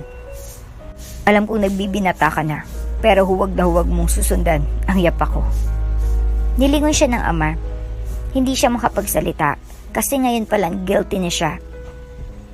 Ang ina ni Sasa, nakarelasyon ko yun dati. Aaminin kong nasaktan ko siya kasi iniwan ko siya ng basta-basta. Physical na attraction lang kasi ang namamagitan sa aming dalawa. Ibang-iba sa nararamdaman ko para sa iyong ina. Natigilan siya nang marinig iyon sa ama. Kung ganun ay, may mas malalim na dahilan pala kung bakit ayaw na ayaw ng mami ni Sasa sa kanya para makipaglapit kay Sasa. Matagal na iyon ngunit alam kong malalim pa rin ang sugat na naiwan ko sa puso ng ina ni Sasa. Natutuwa akong nakahanap siya ng lalaking tunay niyang mamahalin. Kaya ngayon sasabihin ko sa iyo, siguraduhin mo muna kung anong nararamdaman mo bago mo lapitan ang isang tao. May maagang ngiti na sumilay sa labi ng kanyang ama. Ilang saglit siya natulala bago siya natauhan. Umakyat siya sa taas na may baong bagay na dahilan kung bakit hindi siya nakatulog ng gabing iyon. Nakatitig siya sa kisame. Nagpapasalamat siya sa kanyang ama. Nagpapasalamat siya na pinili nito ang kanyang ina. Nagpapasalamat siyang hinayaan itong ipanganak si Sasa. Malaking bagay ang naging parte nito sa kasalukuyan. Napahawak siya sa dibdib at naaalala ang pagharap nila ni Sasa kanina. Kahit pumikit siya ay malakas pa rin ang tibok ng puso niya. Maalala niya lang ang babae. Ibig sabihin ba nito ay hindi ito physical na attraction lang? Kasi kahit anong anyo ng babae, ay tiyak niyang yayakapin at mamahalin niya pa rin iyon. Pinsan at mga kamag-anak ng kaibigan ng kanyang ama't ina ang nasa kanila sa mga oras na iyon. Ang mga trabahante sa palaisdaan ay wala sa party. "Nandiyan ang anak ni Gov. Anak, sige na, salubungin mo na." Halos ipagtulakan siya ng ina para lang makalapit sa entrada ng kanilang bahay. Hindi niya naman talaga close ang sinasabi nitong anak ni Gov. At isa pa'y maimpluwensyang tao ang mga ito, kung kaya't hindi siya komportable na umaligid sa mga taong tulad nito. Hello? Ito nga palang may birthday ngayon. Adin ang kanyang ina na ipinakilala kaagad kay Gov. Napalunok siya at ngumiti. Sumulyap siya sa anak ni Gov na mukhang masungit. Halata sa mukha nito na napipilitan nito na magpunta. Iyo, batiin mo naman itong birthday celebrant natin. Anin ang ama nito? Kumunot ang noon nito. Hindi pa ba ako aalis? Naghintay ng mga barkada ko sa labas. Imbis na ngumiti at bumati ay, iyon ang naging tugon ng lalaki. Nakita niya kung paano ito. Sinamaan ang tingin ng ama. Napalunok siya. Gayon palang mas lumala ang pagkailang niya sa sitwasyon nila. Pagpasensya niyo ng anak kong ito. May palakaibigang ngiti na binitawan si Gov. Samantalang nakabusangot pa rin ang anak nito. Naiwan sila ng anak ng Gov sa isang mesa. Ngunit para silang tahimik at walang maibalak sa kanilang makipag-usap. Naalala niya si Manman, iba pa rin kapag iyong taong komportable ka ang kasama mo. Hanggang sa nagdesisyong umalis si Gov kasama ang anak nito na hanggang sa mga oras na yon ay nakabusangot. Saka lang siyang nakahinga ng maluwag-luwag. Napagod siya matapos ang party. Bandang 7 na ng gabi natapos ang naturang party. At naisip niyang magtungo sa teresa ng silid. Hanggang sa biglang napansin niya ang ilaw sa unahan. Sa ilalim ng puno ng niyog may nakaupo. Namilog ang mga mata niya at napagtanto kung sinong taong nakaupo sa ilalim ng niyog. Kaagad siyang nagbihis at tumakas. Patakbo siyang nagtungo sa spot kung saan nakita niya ang ilaw kanina. Manman? Ani habang binibilisan ang paglalakad palapit sa kinaroroonan nito. Hanggang sa natanaw niya ito sa unahan, napangiti siya at mas binilisan pa ang paglalakad. Nakita niyang kumaway ito at tumayo dala ang lampara sa isang kamay. Man! Aniya na nakangiti. Kanina nalungkot siya kasi wala ito sa party niya, ngunit natabunan na ng saya ang lungkot nang makita niya ito ngayon. Happy birthday. Anito. Salamat. Mas lumawak ang ngiti niya nang mapagmasdan ito sa malapitan. May regalo ako sa'yo. Anito? Tara. Namilog ang mga mata niya at kaagad na sumama sa lalaki. Hinawakan nito ang kamay niya habang binabagtas nila ang dalampasigan. Panay ang sulyap nito sa kanya at nagpapalitan sila ng ngiti sa tuwing tatamang kanilang mga mata. Excited na excited siya sa regalo na sinasabi nito. Ilang saglit ay nakarating sila sa kinaroroonan ng mga bangka. Nagpapasalamat ako. Tinuruan ako ng amo ko sa pagpapatakbo nito. Kaya ngayon, pwede na kitang isakay rito. Anito, hindi siya makapagsalita. Hindi siya makapaniwala sa sinasabing iyon ng lalaki. Niintindihan niya ang gusto nitong ipahiwatig at abot langit ang saya sa puso niya nang mapagtanto ang sinabi nito. Talaga bang? Tinakpan niya ng palad ang bibig upang mapigilan ng nagbabadyang luha. Tumangong lalaki. Gusto kong tuparin ang matagal mo ng pangarap. Hindi niya na napigilan ang luha kalaunan dahil tuluyan na itong nahulog. Kaagad na pinunasan ni Manman iyon. Shh, tama na. Anito, ilang saglit ay inalalayan na siya nitong sumakay sa bangka. Manghang-mangha siya habang nakaupo siya sa bangka. Yun ang first time na naupo siya roon. Iyon na yata ang pinakamasayang kaarawan niya. Ilang saglit ay pinandar na nito ang bangka. Mas lalong lumawak ang ngiti niya nang maramdaman ng paggalaw nito. Unti-unti na silang lumalayo sa dalampasigan kalaunan. Halos kalahating oras ang tinagal bago nila narating ang palaisdaan. Bumulaga sa kanyang napakalaking palaisdaan. Nandito ang ilang libong bangus. Tinuro ni Manman ang maisda sa kabilang kulungan. May ibang kulungan pa rin itinuro ang lalaki. Hindi niya kilalang iba sa mga iyon. May dirty kitchen, ang palaisdaan at doon sila nag-ihaw ng isda na kinuha ni Manman sa fish cage. Nagtagal sila ng isang oras roon. Pagkatapos siyang kumain ng inihaw na isda, ay nagdesisyon na silang bumalik. Bago pa mapansin ng yaya niya na wala siya sa higaan niya. Hindi maalis ang ngiti sa labi niya habang pabalik na sila. Ilang saglit ay tumigil ang bangka at nagtatakang nilingon niya si Manman. May kinuha itong kung ano sa bulsa nito. Tinitigan nito iyon bago inilahad sa kanya. Heto, nakalimutan kong ibigay sa'yo. Anito, namilog ang mga mata niya na mapagtanto kung ano iyon. Isang bracelet na gawa sa pearl. Ako mismo ang sumisid niyan. Matagal-tagal ko bago nabuo. Pasensya ka na kung ngayon ko lang nabigay. Anito, namamangha siya habang pinagmamasdan iyon. Kung tutuusin ay, mas maganda pa iyon kumpara sa binigay niya rito. Ang ganda! Aniya, habang pinagmamasdan iyon. Kinuha ni Manman sa kanya iyon at ito mismo nagsuot sa pulsuhan niya. Napangiti siya sa lalaki tapos binalik niya ang tingin sa bracelet at namangha doon. Ang ganda nito tingnan sa pulsuhan niya. Natutuwa akong nagustuhan mo. Anito, tumango siya. Oo naman, sobrang ganda kaya. Tapos nakakabilib. Ikaw pa pala talagang sumisid nito sa dagat. Nagsimula ng paandarin ulit ang bangka habang kinukwento ni Manman ang karanasan nito sa pagsisid sa ilalim ng dagat upang makakuha ng perlas. Hindi nila namalayan ang parating na unos. Malayo pa sila sa pampang nang biglang kumidlat. Kasabay ni Yunay bumuhos ang ulan. Nagsimulang lumakas ang hangin hanggang sa mismong alon na ang nagwawala. Napakabit siya sa gilid ng bangka nang biglang gumalaw ang malakas na bangka. At muntik nang itaw-bito ng malaking alon. Kumapit ka lang, Sasa. Malapit na tayo sa pangpang. Malakas na sigaw ni Manman na halos hindi niya na marinig dahil sa malakas na ulan at kidlat. Mas binilisan itong pagpapatakbo sa bangka.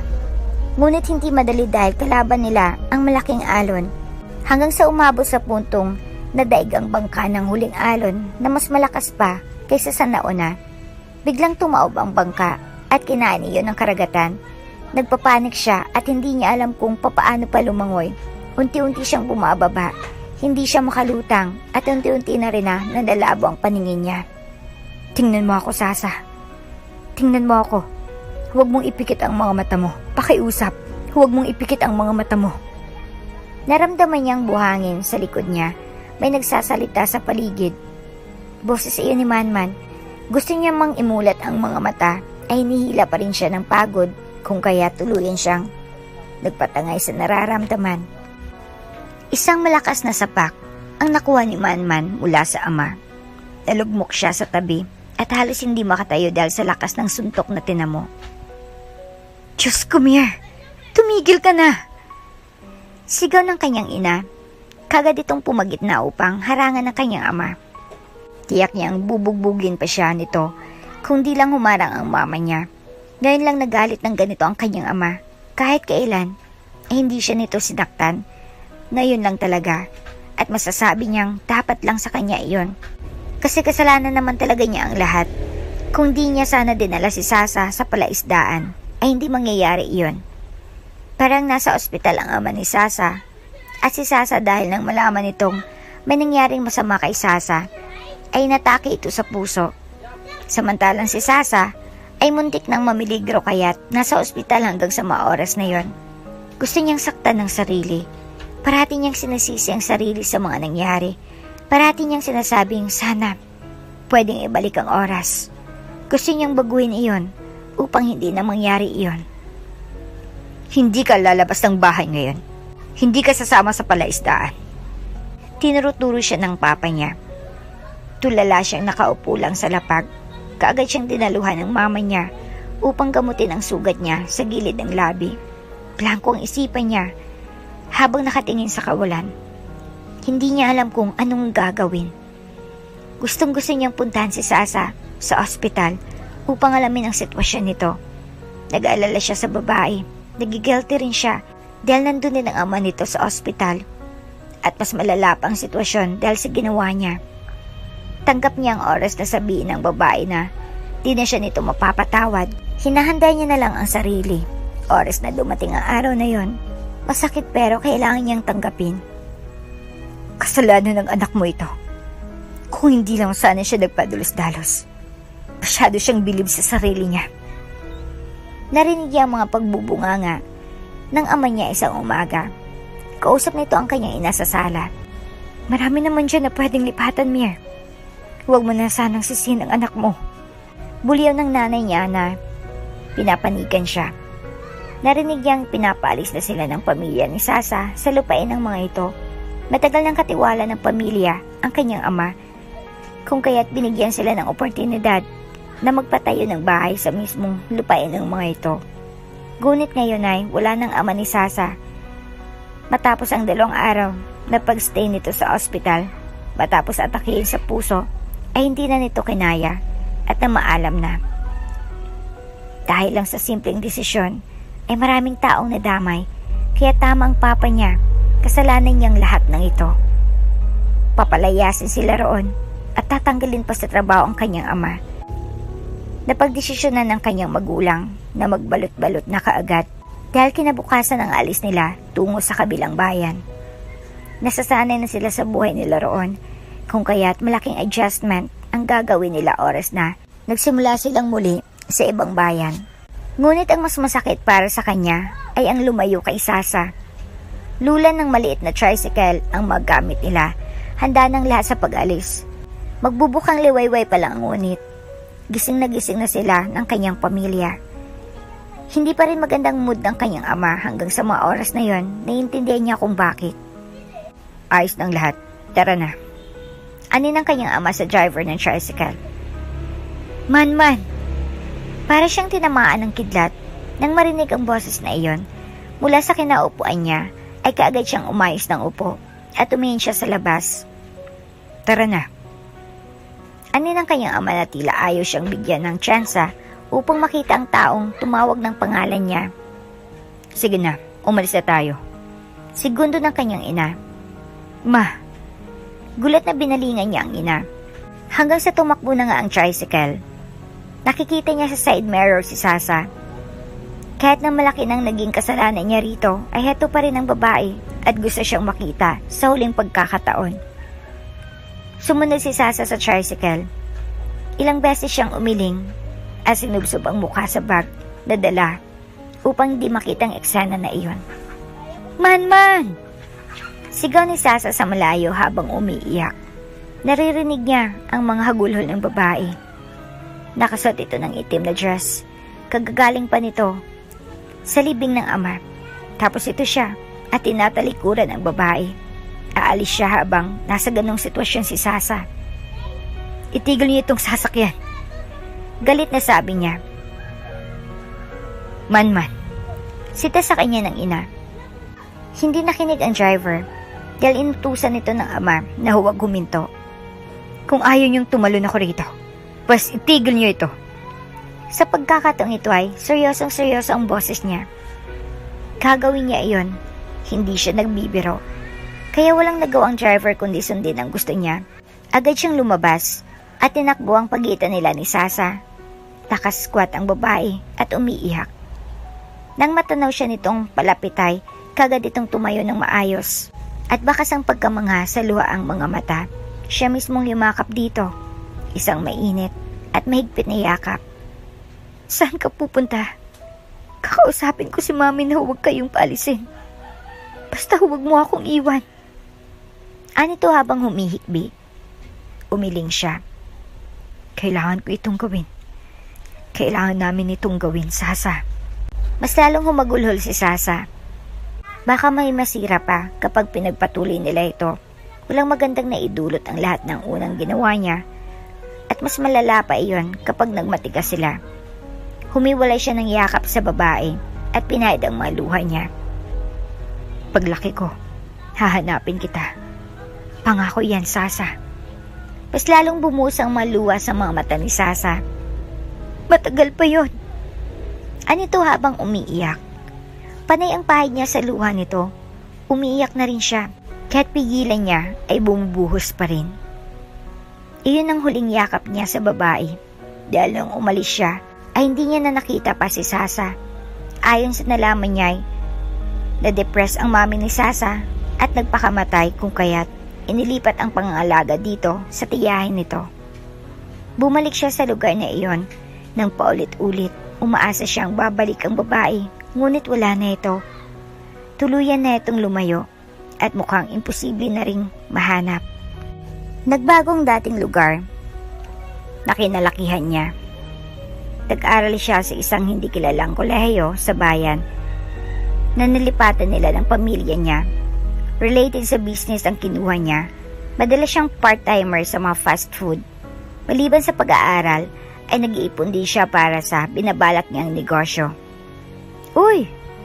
Yung ilong mo! Puna ng kasama niya sa trabaho.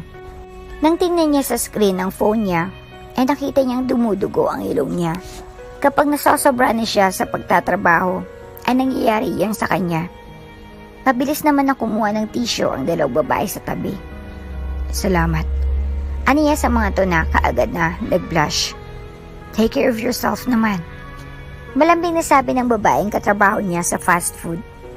Ngumiti lang siya, tapos biglang namulang babae. Nagpatuloy siya sa trabaho niya kalaunan. Dahil pagkatapos ng trabaho niya, mag-aaral naman siya. Hindi siya tulad ng ibang estudyante sa college na may laptop. Siya nagtitiis lang sa mga computer sa lab, tapos minsan nakikihiram. Maraming nagpapahiram sa kanya. Nagpapasalamat siya sa itsura niya at nagkaka-benefit siya roon. Nang matapos siya sa college, ay nagpatuloy siya sa pagtatrabaho sa labas. Didagdagan niya pa ang trabaho upang mas lumaki ang ipon. Maliban sa pag-iipon ay pinapadala niya rin ang mga magulang. Matatandaan ng mga ito at hindi niya hayaan pang magtrabaho ang ama para makakain ng mga ito. Nalaman niya na binabenta ang palaisdaan ni Sasa.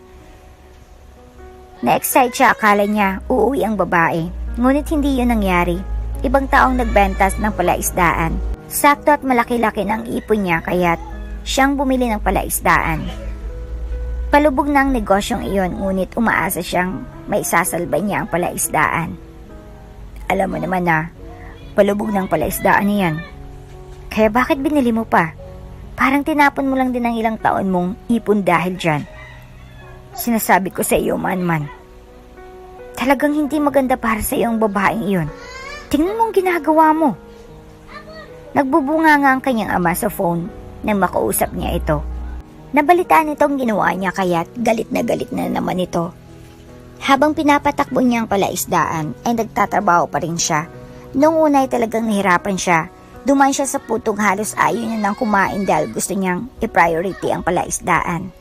Ngunit sa kalaunan ay nagbunga naman ng maganda ang pagsasakripisyo niya. Muling bumalik ang sigla sa palaisdaan. Nagkaroon siya ng mga buyers at buwan-buwan na yung nadadagdagan. Nagamit niya ang kursong pinili niya sa college. Na-manage niya ng maayos ang palaisdaan kahit wala siyang kasama. Walang ibang nag-invest doon kundi siya. Nakita ng kanyang ama ang bunga ng pagsisikap niya. Napagtanto nitong nagkamali ito sa sinabi nito. Dahil ito, at palaki na ng palaki ang palaisdaan niya. Umabot sa puntong bumili ulit siya ng ibang palaisdaan hanggang sa nagawa niyang kumuha ng mga trabahante niya.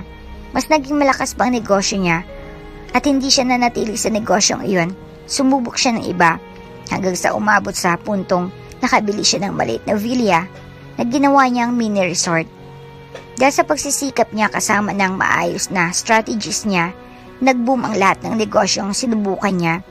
Until binili niyang isang isla malapit sa lugar ni Sasa noon, sa lugar kung saan sila nagsimula at nagtapos.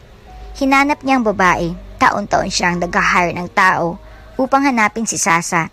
Gusto niyang matunton ang kinaroroonan nito hanggang sa hindi inaasahang pagkakataon ay isang babaeng nag-apply na personal maid niya sa isla na nagngangalang Samsa na nakatagpo sa kanya. Ang babaeng hindi niya inaasang siya biglang darating kung kailan nawalan siya ng pag-asa. 29 days with this girl. Bukas ang ika-30 nito sa isla at iyon ang huling araw. Sana nga'y may 31 pa sa kalendaryo upang may rason pa itong manatili ng kahit konti. Pinagmusta niya ito habang nakaupo sa lounge sa labas. Kinugulo ng hangin ang buhok nito habang nakaupo roon. Napapansin niyang paborito nitong tambayan ang dalampasigan habang nakaupo sa mga upuan roon. Matapos siyang makita ang mga guhit nito sa buhangin, ay tila may kirot sa puso niya sa tuwing tatanawin niya ito mula sa malayo. Ikaw nag-aba si Sasa? Bulong niya sa hangin. Hindi niya na nasundan ang mga nangyari sa buhay ng babae matapos nilang magkahiwalay. Wala siyang access at hindi rin madalang naging buhay niya noon. bago niya marating ang tuktok. Ngayon lang siya nabigyan ng pagkakataong hanapin ang kababata matapos ang ilang taon. Natitiyak niyang hindi niya ito makikilala ngayon. Ngunit natitiyak niyang mas gumanda ang babae. Ilan kayang naging boyfriend nito? O nagka-boyfriend man lang ba ito? Iniisip niyang mas mabuting wala itong naging boyfriend. O baka may asawa na ito ngayon. Nasasaktan siya sa tuwing papasok sa isipan ang ideyang iyon. Nagtatype siya ng proposal para kay Samsa. Gusto niyang makipag-usap dito tungkol sa kontrata nito. Balak niyang makiusap sa babae na i-extend pa ang pananatili nito sa isla kasama siya. Ngunit kaagad niya rin na binura ang tinype niya. Pakiramdam niya ay hindi magandang gawin iyon. Deserve naman itong makauwi sa pamilya nito pagkatapos ng nakakabangungot itong buhay sa isla na iyon kasama siya. Ilang saglit ay pumasok si Miss Tongkatso. Ngumiti siya rito. Ang babae nasa edad 50. Matagal na ito sa kanya at tinuturing niya na itong pangalawang ina. Ito ang nag-aasikaso sa lahat ng kailangan niya. Tapat ito sa trabaho at kapamilya na rin ang turing sa kanya. Naghanda na si Miss Samsa. Titingnan niyo po ba ang mga gamit niya bago natin siya paalisin bukas? Anito? Bumuntong hininga siya. Siguro'y alisin na natin ang role na iyon, Miss Tongkatso. Huwag na natin pakialaman pa ang mga bags nila kapag aalis sila sa isla. Tumango ang babae. Kung ngayon pong gusto niyo, masusunod po. Ngumiti siya at binalik ang mga mata sa ginagawa. Bumuntong hininga siya. Mukhang hindi niya mapipigilan ang babae bukas. Tumingin siya sa labas at natanaw muli ang babae na nakahiga sa lounge. Tumingala si Samsa. Tinatangin ng malakas na hangin. Mula sa chopper ang kanyang buhok. Mahigpit ang hawak niya sa kanyang malaking traveling bag. Kahit pa paano'y mamimiss niya ang isla. Hindi siya nabagot o ano, sa halipay. Nagustuhan niyang kapayapaan doon. Sa huling pagkakataon ay pinagmasdan niyang paligid. Ang asol na karagatan at ang puting buhangin, ang payapang kalangitan at malumanay na hampas ng mga alon sa dalampasigan. Lahat ng magandang bagay na nakikita ng kanyang mga mata ay tatalikuran niya na at hindi siya makapaniwala. Hanggang sa napansin niya ang pares ng matang nakatingin sa kanya, si Mr. Hernan Claveria. Ngumiti siya at lumapit dito. Kinuha niyang kwintas na ginawa niya kahapon. Kabebeng pendant niyon. Sa ganung paraan niya man lang maipakita ang pasasalamat niya rito. Salamat po sa pagtanggap niyo sa akin at sa pagligtas niyo sa buhay ko, Mr. Claveria. Ipinakita niya rito ang kwintas na gawa niya. Natigilan ito matapos makita ang kwintas na bigay niya. Pakiramdam niya tuloy ay masyadong cheap ang bigay niya kaya't nagulat ito. Pasensya na kung ito lang ibibigay ko. Kung ayaw nyo, ayos lang po. Hindi rin naman kasi ito kamahalan. Natigilan siya nang pigilan nito ang kamay niya sa akmang pagbawi niya sa kwintas na bigay niya. No, it's fine. Hand me that. Anito tapos tinuro ang kwintas. Nagulat siya, akala niya ay hindi nito nagustuhan ang bigay niya. Napangiti siya at binigay sa lalaking kwintas. Tsaka siya nagbaw upang ipakita ang pasasalamat at respeto. Tsaka siya umalis sa tuluyan nang pumasok sa chopper. Maayos siyang nagstay sa isla. At kahit pa paano'y nakapagpahinga siya mula sa masungit niyang amo sa syudad. Naisip niyang baka manibago siya. Oras na nakabalik siya sa dating trabaho. Nang magsimula ng umangat ang sasakyang panghimpapawiday, kumaway siya sa mga ito. Napansin niyang panlalambot sa mga mata ni Herman habang nakatitig sa kanya habang unti-unti siyang nilalayo ng sasakyan mula rito. Natigilan siya nang magbalik sa alaala ang mga mata ng taong importante sa kanya 19 years ago. Ganun din ang emosyon na bumalati sa mga mata ng taong iyon bago siya nito iniwan at hindi na nagpakita pa. Paglaki ko, hahanapin kita. Pangako iyan, Sasa. Umalingangaw ang salitang iyon sa isipan niya. Inalis niyang tingin kay Herman at bumuntong hininga. Naramdaman niya ang sakit at sikip sa dibdib niya. Matagal na yun kaya bakit siya naapektuhan pa rin hanggang ngayon? Binalik niyang tingin sa isla nang mapansin niyang malayo na siya rito. Unti-unti itong lumiit sa paningin niya at habang lumiliit iyon ay tila pasikip naman ng pasikip ang kanyang dibdib. Ganito kayang naramdaman mo nung iniwan mo ako? Nasaktan ka rin ba noong makita mo akong palayo ng palayo sa paningin mo? Aniya, naani mo kausap niya si Manman. Sumilay ang mapait na ngiti sa labi niya. Hindi niya inaasang magbibigay ng malalim na sugat ang pag-ibig sa batang puso niya. Batang pag-ibig, madaling maglaho at magbago, madaling kalimutan, kaya lang kasinungalingan lang ang lahat ng iyon. Dahil hanggang ngayon apektado pa rin siya. Iyon ang dahilan kung bakit wala pa siyang boyfriend hanggang ngayon. Dahil nakakulong pa rin siya sa nakaraan.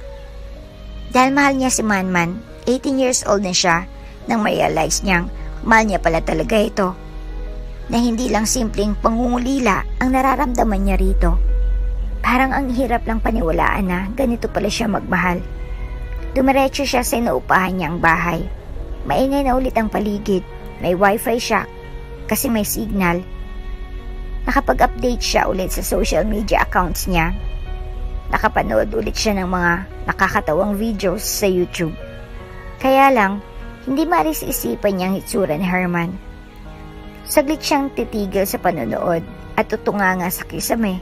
Habang hinahayaan ng sariling balikan ng huling segundo, palayo siya kay Herman.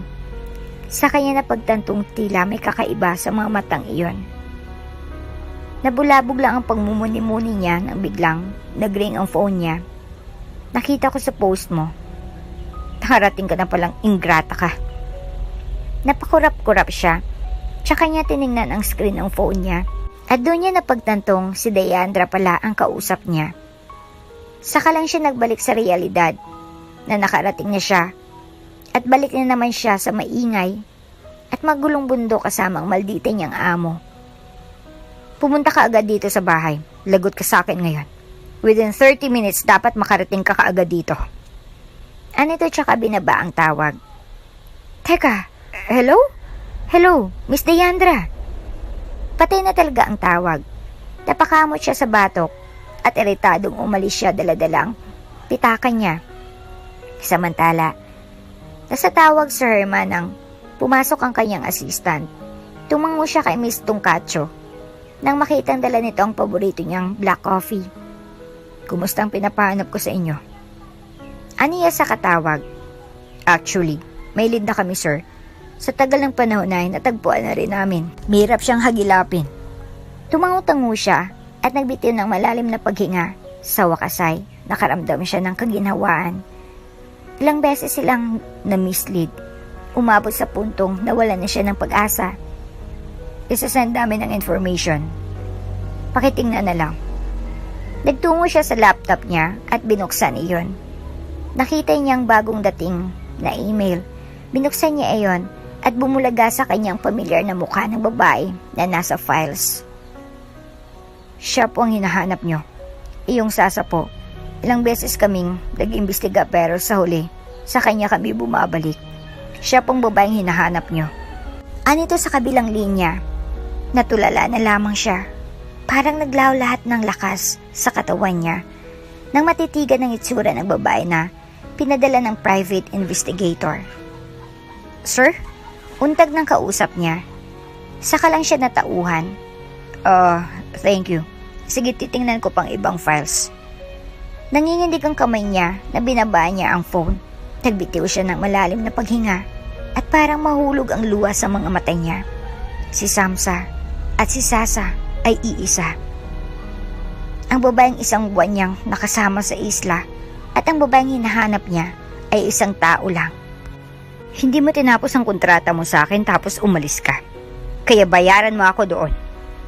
Umalingaw sa isipan ni Samsa ang salitang iyon ni Deandra. Iyak ito ng iyak nang makita siya. Galit na galit ito nang sabihing magbabayad siya sa damage. Hindi niya natapos ang usapan nila dahil napadpad siya sa private island nang hindi niya sinasadya. Kahit ilang beses siyang nag-explain ay ayaw makinig ng babae. Kita niyang pagkabagsak ng katawan ni Deandra. Kita sa mukha ang matinding pagod at stress. Kaya isang gabi ay Hindi niya napigilan at sinundan ng babae. Hanggang dinala siya ng mga paa sa isang ospital. Pumasok si Deandra roon kaya't nagtataka na sumunod siya hanggang sa huli. Nakita niya itong kasamang nakahigang ina sa hospital bed. "Hey mom, I'm here. I'm so sorry kung natagalan ako. Busy lang talaga sa mga gigs." Anito si ina habang nakapikit ang mga mata nito at may oxygen sa bibig. Comatose ang ina nito na sa pagkakatanda niya ay masigla pa noong huli niyang nakita. Hindi niya inaasahang ganito ang sitwasyon ni Deandra ngayon.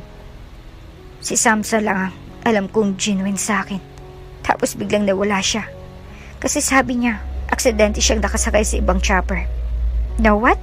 I missed her. Kahit parati ko siyang binubungungaan, nanatili pa rin siya sa tabi ko. She's like a sister to me, mom. Natigilan siya sa susunod na sinabi ni Deandra sa mama nitong comatose. Masakit sa akin na paalisin siya, pero narealize kong hindi dapat ako dumepende sa kanya. Iyon na lang ang paraan ko para mapaalis siya. Kailangan ko siyang takutin para layuan lang ako. Imagine that? Kaya ang hirap niyang bitawan. Humagulo lang babae. Natulala siya nang sumandal siya sa dingding. Ito ang pinaka hindi niya inaasahan sa lahat. Ilang taon na siyang personal maid ni Deandra, tapos ngayon niya lang nalaman ang totoong nararamdaman nito para sa kanya. Masyadong maldita na animo, hindi matitibag ngunit sa loob-loob ay may pusong mamon ang babae. I need to let her go. Kasi pagkatapos nito, oras na iwan mo ako. Hindi ko na rin alam kung saan ako tutungo. Ayokong idamay si Sam sa mami. Patuloy nito. Tumulo ang luha niya at nagmamadaling umalis. Akala niya wala siyang halaga rito. Ngunit pagkatapos ng narinig niya ay tila nagbago ang pananaw niya sa babae. Nung pagmalupitan siya ng tita niya sa mother side, ay ang pamilya ni Deandra ang kumukup sa kanya hanggang sa ginawa siyang personal maid ni Deandra. Mula sa bahay Marangya ay bumagsak siya tapos bugpakamatay ang mami niya. Napunta siya sa pangangalaga ng kanyang tita na mukhang pera. Tapos maibenta ang lahat ng ari-arian nila. Ay binaliwala niya siya at ilang beses siyang pinagtrabaho upang may makain sila. Wala siyang choice. Ito lang ang taong nagpresentang kumukup sa kanya. Marami siyang kapamilya sa father side niya. Ngunit walang may gustong kupkupin siya. Ngunit hindi rin naman magandang naging buhay niya sa tita niya dahilan para lumayas siya at nagpag-alagala. Hanggang sa kupkupin siya ng mabait na ina ni Deandra. Naging katulong siya ni Deandra. Pinag-aral siya at binihisan ng ina nito. Nakatapos siya ng high school pero hindi siya nagpatuloy sa college. Malaki ang naging utang na loob niya sa babae at sa ina nito. Kaya kahit maldita at parati siyang iniinsulto ng babae, ay hindi niya pa rin ito magawang iwan. Kaya nga sa mismong photoshoot nito, ay sumulpot pa rin siya, dala-dala ang mga gamit na kailangan dalhin. Nakita niya kung paano nagulat si Deandra nang makita siya nito sa mismong studio. Ilang saglit ay napalitan ng iritasyon ang gulat sa mga mata ni Deandra. Tinapos nitong huling shoot bago siya nilapitan. Anong ginagawa mo rito? Di ba tinanggal na kita? Imbis na nagpakita ka rito, di sana nagsimula ka na mag-ipon para mabayaran mo ako. Hindi ka tumupad sa usapan. Pagbubunganga ni Deandra sa dressing room. Magbihis ka na. Ito ang susunod mong isusuot, di ba? Itataboy ko ito rito. Hindi niya pinakinggan ang mga pinagsasabi nito, bagkusay. Iniba niyang usapan. Kaya lang nainis si Deandra sa ginagawa niya. Kaya bigla na lang itong tinapon ang madamit na dala niya. Umalis ka na dito. Hindi kita kailangan. Nakikinig ka ba sa akin? Uulitin ko. Hindi kita kailangan. Bulyaw nito sa kanya. Akmang sasambalin siya ng babae ngunit isang kamay ang pumigil sa kamay ni Deandra. Hindi dumapo ang palad nito sa mukha niya at nagulat siya sa dahilan iyon. Napalingon siya sa lalaking sumulpot at may matalim na tinging ipinukol kay Deandra. Don't you dare. Anito sa malalim na boses. Tapos ay hinawakan nito ang braso niya upang hilain. Kasama niya itong umalis sa lugar na iyon at napapatingin sa kanila ang mataong nakakita. Hindi pa rin nag-sink in sa isipan niya ang nangyari at ang pagsulpot ni Herman sa mismong studio. Huli na nang matagpuan niya ang sarili sa kotse nito at saka lang siya nag-react. Kailangan kong balikan si. Akmang bubuksan niyang pinto pero sinarado nito ulit. Hindi mo kasi naiintindihan. Aniya sa iritadong boses. Anong hindi ko maintindihan? Nakita kong sasaktan ka niya, kaya hindi ka dapat bumalik doon. Anito na may kaseryosohan? Hindi mo alam ang nangyayari. Tsaka bakit ba nandito ka? Anong kailangan mo? Tapos ng trabaho ko sa'yo. Kaya anong ginagawa mo rito? Nanghina siya at napahilamos gamit ang palad sa mukha. Gusto kong malaman. Gusto kong intindihan ang lahat. Natigilan siya sa sunod na sinabi nito. Hindi siya makapaniwala. Hindi niya inasanang pagsulpot nito roon. Tapos ito, at gusto siya nitong intindihin. Bakit? Wala sa sariling tanong niya. Kasi gusto kong maintindihan ang lahat ng tungkol sa'yo. Anito sa malumanay na boses. Bakit? Aniya sa minang boses. Gusto kong maging parte ulit ng buhay mo, Sasa. Para siyang naistatwa sa sunod na narinig niya. Nandun ang sakit, ang pangungulila, pagmamakaawa at pagmamahal. Lahat ng iyon ay nakita niya lahat sa mga mata nito. Kaya tagal niyang nakapag-react. Kaya tagal nag-sink in sa utak niya ang mga nalaman. Kasi sobrang bilis niyon. At hindi niya na masundan pa. Bakit kailangan mong magpakita sa akin? Tsaka, kano-ano ka ba ni Samsa? Baka sa iritasyon sa mukha ni Deandra, Arsenal, nang sabihin iyon. Kalmado sa Herman, habang harap ito, at pasaglit-saglitang pagsimsim ng kape mula sa tasa. Kinuha niyang folder mula sa bag niyang dala, sabay lapag sa harapan ng babae. 100,000. Kaya nang hinihingi mo kay Samsa. Hindi alam ni Samsa na nagkita tayo. Sa katunayan ay, hindi niya kasalanan na hindi niya natapos ang kasunduan na nakalagay sa kontrata niya sa'yo. Kaya wala siyang dapat na pananagutan sa'yo. Pero para sa ikatatahimik ng buhay niyong pareho, ay ako na mismo ang bubabayad ng sinasabi mong utang ni Samsa sa'yo. Aniya habang nakakunot ang noo ng kaharap niyang babae. Ilang saglit ay tumulang luha mula sa mga mata ng babae, ngunit nanatili pa rin ang galit sa mga mata nito. Kinakaawaan mo ako? Ano sinabi ni Samsa sa'yo para gawin mo to? Anito sa matigas na boses. Hindi niya na kailangang sabihin sa akin ang lahat. Private investigator ako para alamin ang nangyayari sa buhay mo. Walang kinalaman si Samsa rito. Kahit ganun ang ginawa mo sa kanya, ay pinapahalaga niya pa rin ang pride mo. Hindi niya pinagkalat ang tungkol sa kobatos mong ina. Aniya sa seryosong tono. Nagtagis ang bagang ng babae. Kita niyang dumating ang pait at sakit sa mga mata nito. Ilang saglit ay tumayo siya. Tinalikuran na ito kaya lang bigla itong nagsalita. Kumusta si Samsa? Nasaan siya ngayon? Anito sa nanginginig na boses. Napangiti siya nang bumaling siya sa babae. Nasa buter ko siya. Malayo sa mga taong aabusuin ang kabaitan niya. Malayo sa mga taong hindi deserve ang kabutihan niya. Aniya bagamat nakangiti ay, may talim naman ang katagang binitawan. Napalunok si Deandra at agad nag-iwas ang tingin. Kung ganun ay, mabuti.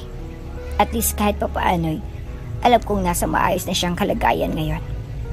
Saka siya nagpatuloy sa pag-alis.